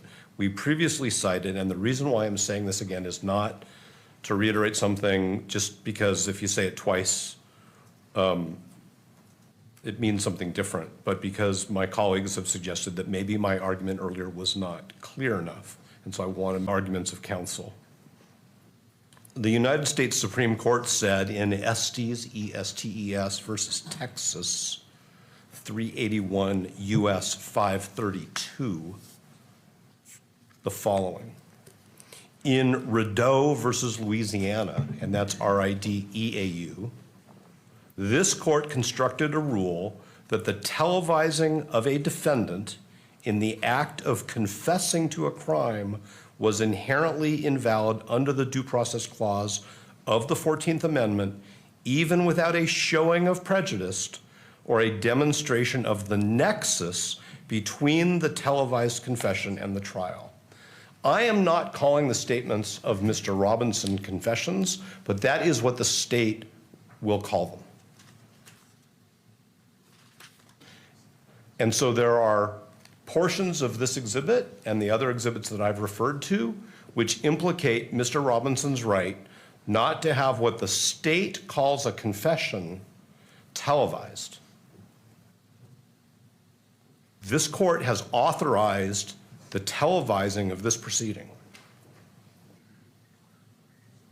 And there are reporters in this courtroom who will go outside and speak on what we used to call television. That opinion was from the 60s. Now we have other forms of technology, but I'm just going to use what the Supreme Court says because it's the Supreme Court. So we are very concerned that the publication beyond this court's eyes of what the state will call confessions at trial violates Mr. Robinson's due process rights right here and now today. And I know that we said that before in the litigation, but now we're exhibit specific. If I haven't been clear about the argument, I want to make sure I'm clear about it, because the court's decision to allow this video to be televised and the other two exhibits to be shown to the camera in the back of the courtroom is exactly what the Supreme Court says violates the 14th Amendment. So, and I appreciate that clarity, and perhaps, and again, if you want to go into closed hearing, we can do so, or if you want to refer to the pages. So I want to know exactly what you're referring to, whether it's in that 3255 through 3548, which is being excluded, or is it in the It is court? not. It is earlier, and it's also the two other anticipated exhibits. So we may as well deal with all of it at the same time. It's probably easier to do it in a closed proceeding because nobody has to be obtuse. I don't have to be obtuse in order to protect my client's rights. No, I appreciate that. And it actually prompts, in order for me to get to that, I do want to ask the state, are you intending to introduce the text messages as an exhibit in this proceeding, the preliminary hearing? Yes, Judge, we will be attempting to and moving for the admission of the text thread, the Discord thread, and I think, and the note that is referenced in Mr. Twiggs 1102. All right, and let me take one step at a time, just for clarity. And again, Mr. Novak, I really do appreciate you being so precise. It's helping me parse it out so we can address it, because it's important, and I recognize that you're advocating for your client, and so I want to give it its due time. The text messages, from my understanding, and either side weigh in, my understanding that those were released to the public months ago in their entirety. Judge, if I may, they were not released in their entirety. Portions of them were placed into the charging document, the information that supported, in part, the charges that the state has filed. We did not put the entirety of them in. And now we wish to publish more of them than were included in the charging document. I see. For some reason, I thought it was as part of an exhibit for a motion, but Mr. Novak, I'm not sure if that's ringing any bells. I want to make sure. I'm aware of the issue that the court is commenting on. I think the state needs to account for its decision to publish text messages that directly implicate the Supreme Court law that we're talking about. And I don't want to pretend that I can anticipate what the court's concerns are, but that doesn't cure republication on television of what the state will call a confession in this proceeding.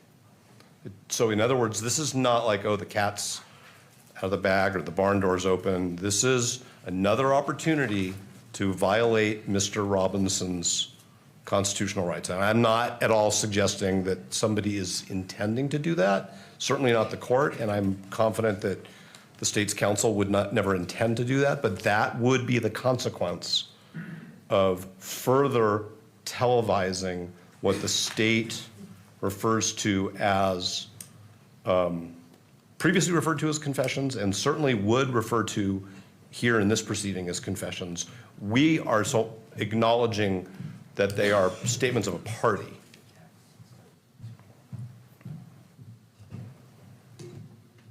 We have not filed anything in this case that publicizes the text messages, the Discord chat, the note which Ms. Hunt is mentioning, and now that Ms. Hunt has said that, yes, we want this note to be presented into evidence, and the court knows what this note is because if the court's now watched the video, that's another piece of the same problem. So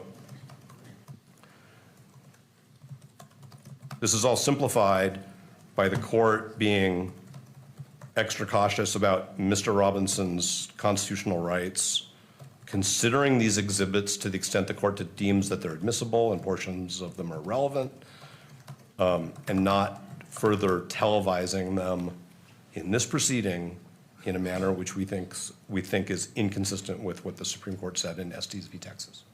All right. I appreciate that, Mr. Novak. Ms. Hunt, would you like to respond? Because I understand what Mr. Novak's saying, and there may be a 403 issue as well as it relates to this, and I'm not going to pretend to read your mind, but because I can't do that. All right, Ms. Hunt. Just to clarify for the record in the court, the state's position is that we would like the audio played. The audio may be captured by the cameras in the state's position, but we never intended to visually put them on the monitors such that cameras can capture them and pause or get the actual exhibits, substances of the exhibits. I believe that was the media's position, if I remember correctly, is that they want everything audio and visually displayed, but the state's position is we just want the audio played. Right, but what's it?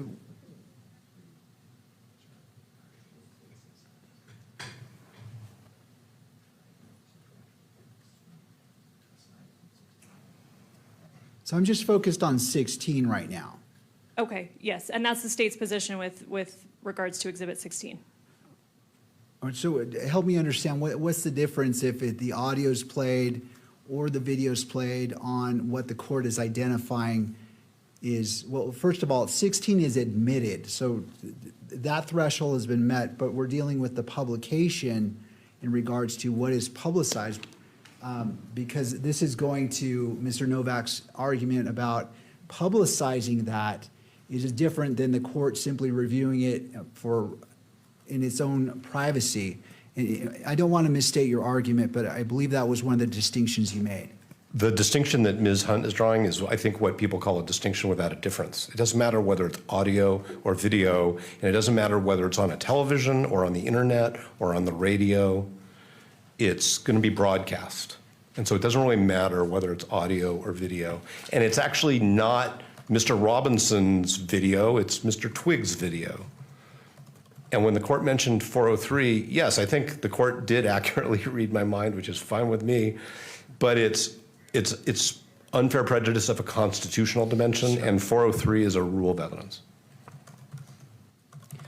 All right, so Ms. Hunt, as it relates to that publication, help me understand whether it's audio or video. What's the difference there? Help me understand that. I disagree that it's a distinction without a difference. As we've discussed prior in this hearing, UCJA Rule 4-202.02 sub 2 sub J states that exhibits are presumed to be public court records, and it does give the court discretion to regulate access when necessary to protect the integrity of the exhibit or ensure a fair trial. So I do want to recognize that. But that discretion should be exercised narrowly, as we've talked about before with publication regarding this case. What the state is proposing, we believe, is a narrowly tailored accommodation. We don't want to display the full exhibits. Obviously, within state's Exhibit 16, the video of Lance Twiggs, he is shown, and it can be seen, exhibits that the state will then in the future move to admit 16.1, 16.2, the text threads, the Discord threads. So we're thinking that if it's displayed visually, what the cameras will be able to do is pause that, duplicate them, replicate them, essentially have access to those exhibits.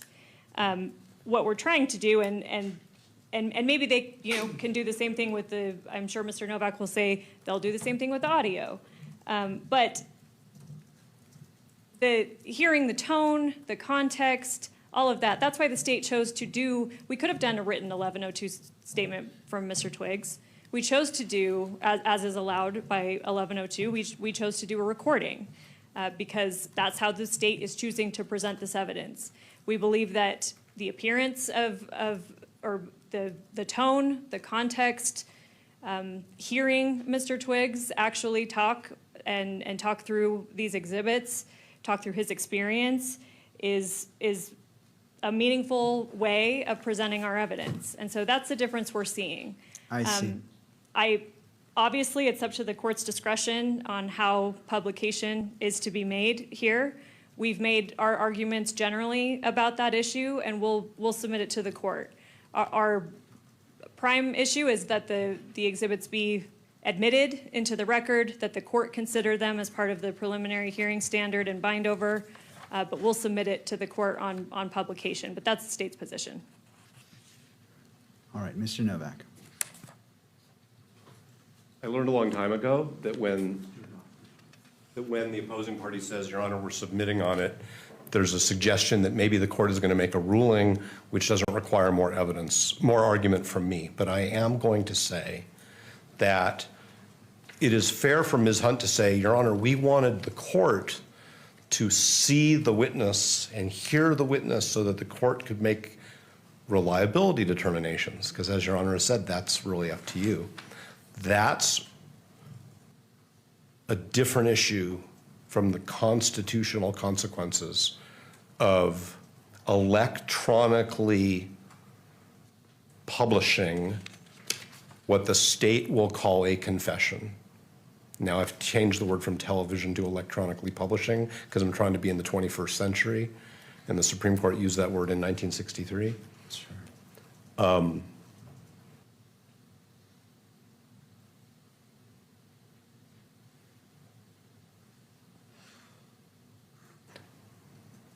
Citation to state standards for what is or is not a public document are not the issue. There's a constitutional issue here. And I think that the court has already heard from me at least 3 times about what we think the court should do here. It's a preliminary hearing. It's not a jury trial.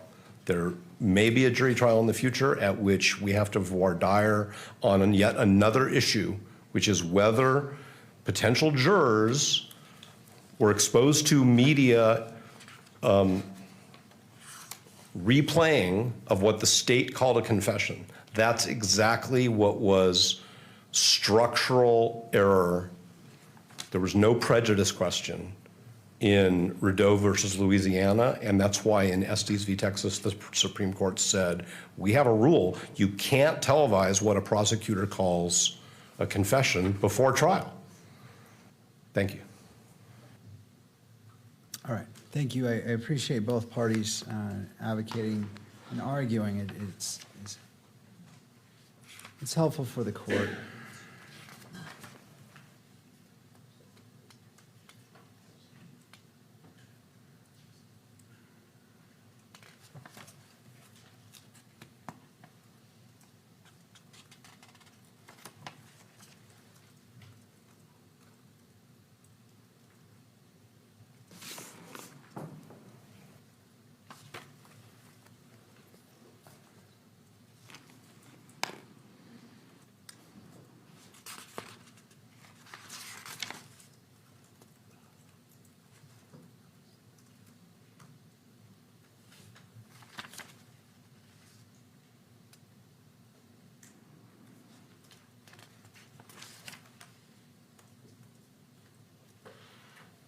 All right, so in taking into consideration the argument, which again, I appreciate the parties articulating, the further edits that the court is going to require to be redacted, starting on page 8, and I apologize, I don't have a timestamp.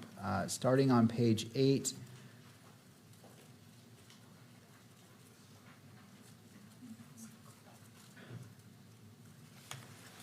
and, sorry, I'm just trying to,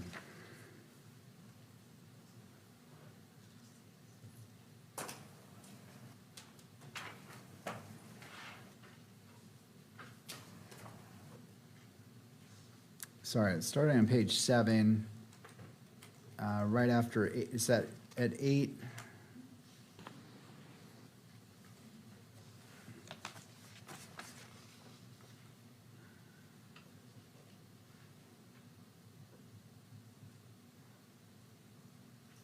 Well, let's start. Starting on page 6.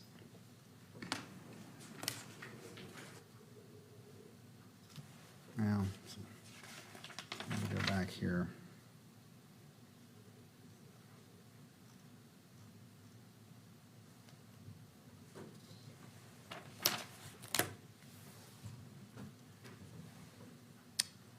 Starting on page 6, after 6 minutes and 56 seconds.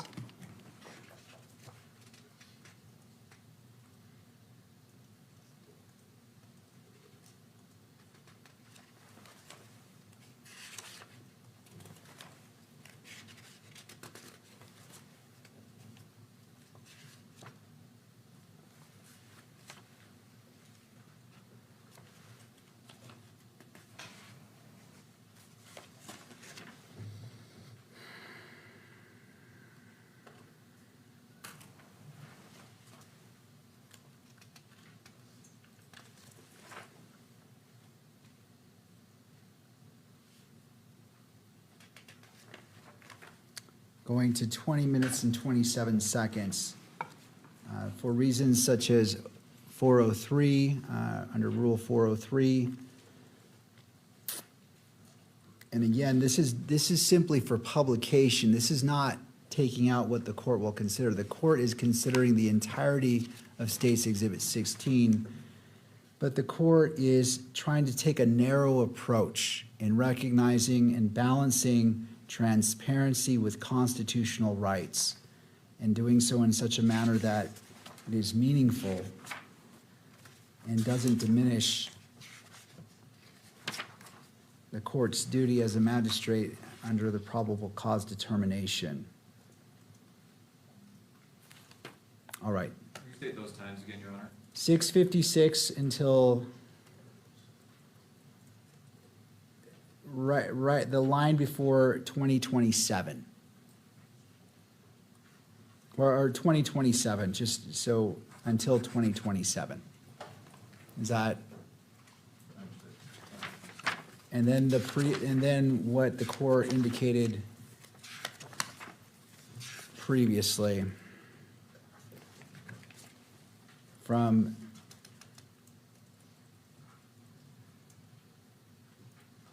$32.55 until $35.48.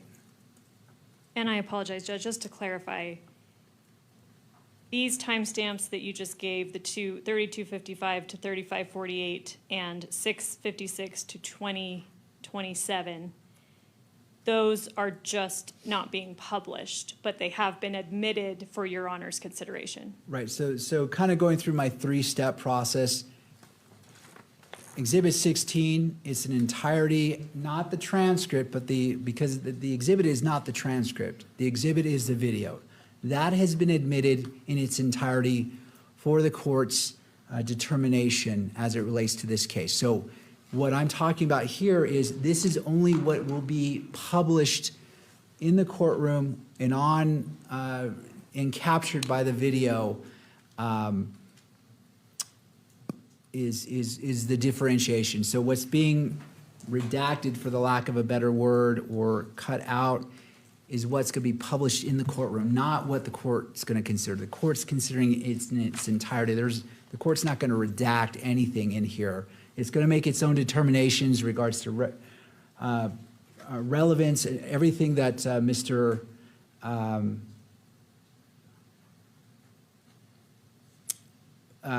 everything that Mr. Novak noted. I'm taking that in consideration and making those determinations, which the court will do again, because this is not something you do watch once and then make your decision. This requires analysis, and the court is committed to doing that. But hopefully that gives you an idea of where, as it relates to publication. Yes, thank you. All right, to the media.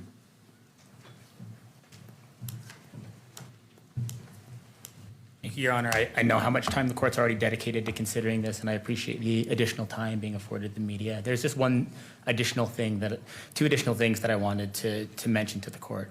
I do want to reiterate the point that I made before about the fact that if this is, in fact, a key consideration that the court is entering into when trying to make the determination that it is going to make at the conclusion of this hearing, Utah case law, including the Archuleta case, that the defense has referred to over and over again, stresses that the same considerations that urge for access to a preliminary hearing itself, allowing the proceedings to be televised, allowing people to be in the courtroom, also advocate for access to documents on which the court bases its ruling.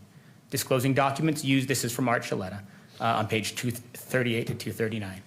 Disclosing documents used by courts in reaching a decision in a preliminary hearing will discourage decisions based on improper means and will promote conscientious performance by all officials involved in the criminal justice system.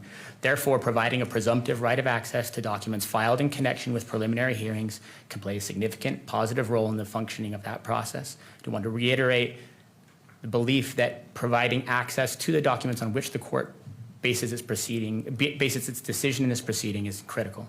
The second thing that I do want to mention, because the court referred to it before, is the fact that without going into the content of the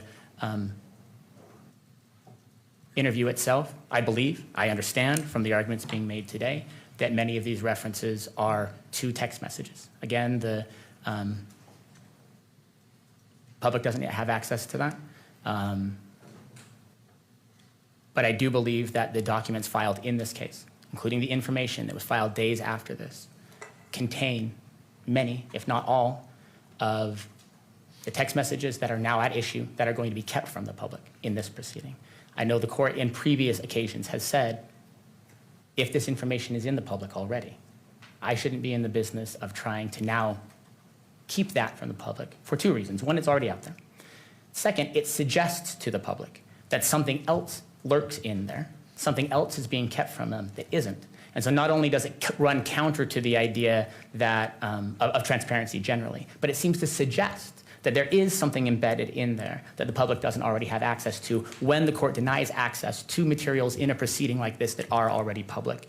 And so again, recognizing how much time the court has already invested in this, I believe it's wise, and I believe it would help avoid potentially making a mistake that the court later on then thought, oh, I wish someone had brought that to my attention, to check whether or not any of the materials that are now under consideration to be withheld from the public are actually already in the public's domain because they are part of the information and probable cause statements that were filed at the outset of this case. That's all I had, Your Honor. Thank you. And, all right, counsel, if you would like to state your name. Your Honor, Jeffrey Nyman on behalf of the Kirk family. I've been very hesitant to speak up at these proceedings. We understand it's the state, the defense, and the judge. You're all doing your job. But I feel as if we need to. I want to be clear as to what the Kirk's family's position is on all of this. The Kirk family believes strongly that if the evidence is being admitted in this preliminary hearing, it should be made public for the world to see. No redactions. This court has tools at its tools at its disposal to make sure the defendant receives a fair trial. You'll use them if you find that you need to. That's it, Your Honor.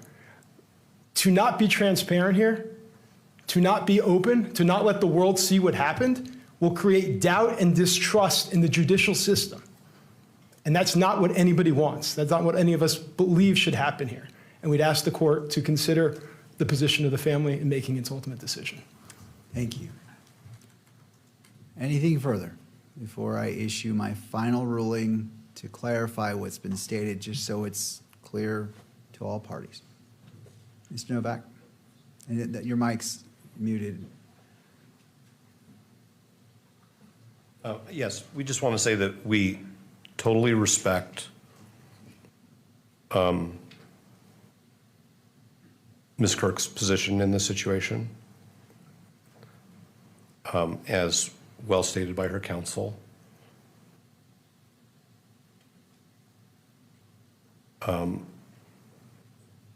Media counsel's suggestion that because the state, in our view, improperly disclosed what the state is going to call a confession in charging documents does not mean that this court can just let it go. This has been the most transparent criminal proceeding I've ever been involved in, and I am sure it will continue to be transparent.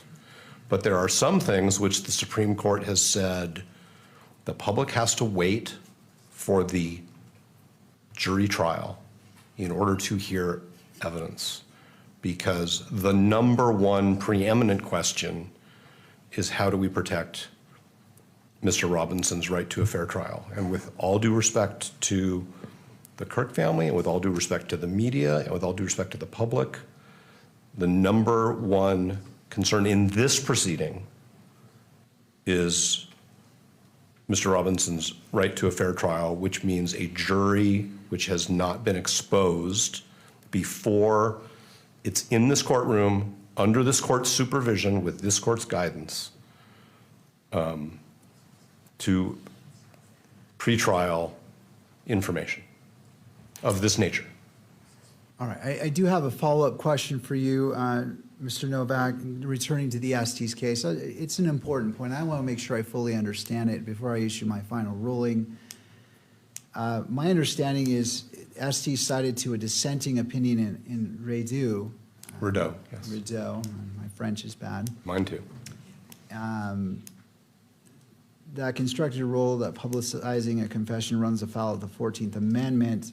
But that didn't appear to be the holding. It was the opinion talked about coerced confessions being put out to the public. Could you cite to Estes that supports? The portion that the court is looking at is exactly what I would read to the court. It says, we constructed a rule. Now, I understand there's a parentheses there where it refers to a dissenting opinion in Rideau, because I think that was a case where there were multiple opinions. And we all understand how complicated it is to figure out what comes out of a Supreme Court opinion when there are multiple concurring and dissenting opinions. But what the court says in Estes is that televising, I'm going to paraphrase a little bit, televising what the prosecution calls a confession de facto violates a defendant's 14th Amendment right to due process without a prejudice analysis, without even looking at what happened in the trial vis-a-vis that earlier televised analysis. So yes, we could go down what lawyers like to do, we could go down the rabbit hole of what were all the different opinions in Rideau and why is Estes citing to a dissenting justice. But what Estes said is we constructed a rule. It's not a reference to a dissenting opinion. And I think when the Supreme Court says we have a rule, we should just take it at face value that that's the rule. I understand what's in parentheses there is a little confusing, but what the Supreme Court is saying in Estes is we have a rule. And if I may have one moment.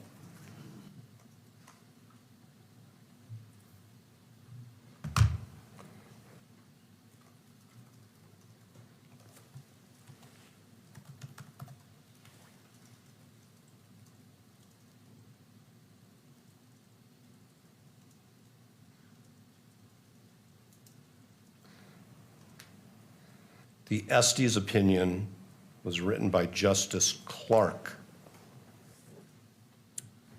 There was a concurrence by Chief Justice Warren, Mr. Justice Douglas, Mr. Justice Goldberg, and then there were dissents by Justices Stewart, Black, Brennan, and White. So we could spend some time deconstructing that, but it's a 5-4 opinion of the United States Supreme Court saying what rule they adopted in Rideau versus Louisiana. It's a 5-4 opinion. And I would have to sit down with the cases, just like Your Honor probably is wishing it had time to do right now. The court had time to do right now, but it's a 5-4 opinion of the United States Supreme Court saying what the holding in Rideau is. Thank you. All right, I appreciate that guidance, Mr. Novak. So taking into consideration all the factors, the previous edits, starting at,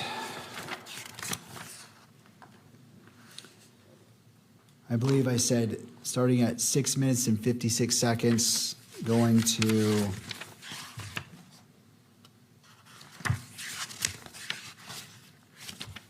(20 minutes and 27 seconds. Does that comport what I previously said? Yes. All right. And then the other edit is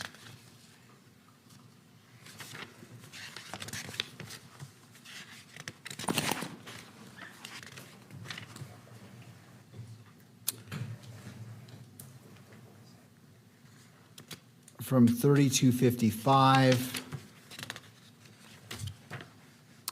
until 35:48. Does that comport with what I previously said? Yes. All right. And then from 35:48 to the remainder 37 can be included. So there is that gap, but that can be included. And part of the reason in responding to the media, and it's an important point, and to the representative for victim representative Erica Kirk, is I recognize the importance of transparency. I also recognize the importance of balancing constitutional rights, and it is a fine line. One of the reasons why for these edits includes under my analysis under 403, going to the last part, needlessly presenting cumulative evidence. And based off the representation of the state that the text messages may be introduced, the court is ruling that this may be revisited in case that doesn't happen. But to throw back the curtain, much of this is the text messages, to be clear. And again, all of this is going to be considered by the court. I'm balancing all these competing rules, the constitutional rights, as well as transparency. And sometimes it is an imperfect balancing act, but I'm trying to act in the interest of justice in making this balancing act and for transparency to actually be transparent. And so that is the ruling of the court as it relates to State's Exhibit 16. Turning to the state, do you wish to make the edits as identified by the court and play it tomorrow to publish it, or do you wish to go a different route? I think just to make sure that we are completely in line with the court's ruling, I think we would like to take the evening to make sure the edits are all correct and start out tomorrow by playing it. And if you wouldn't mind, when you have that final copy, if you could send it to defense to review to us to form, just to make sure it comports with the timestamps that the court has identified. And I know this has been a long conversation, but I just want to make sure everyone understands, okay, this is what the court said, and we're all on the same page, that what is before that's being presented reflects that. So not downing the state, simply allowing everyone to review it before it is introduced into court. Absolutely, we will do that. All right. On this issue, anything further? As to this exhibit, no. All right. Well, Ms. Hunt, let us move forward. Being that you indicated that you're going to prepare this for tomorrow, how would we like to proceed for the remainder of our time together? If we can have just a moment. Of course.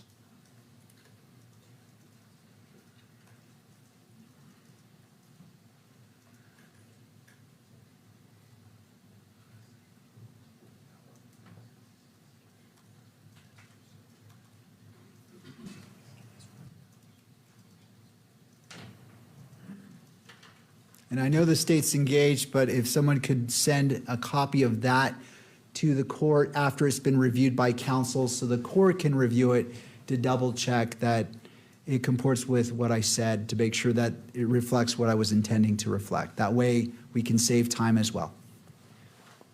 Thank you.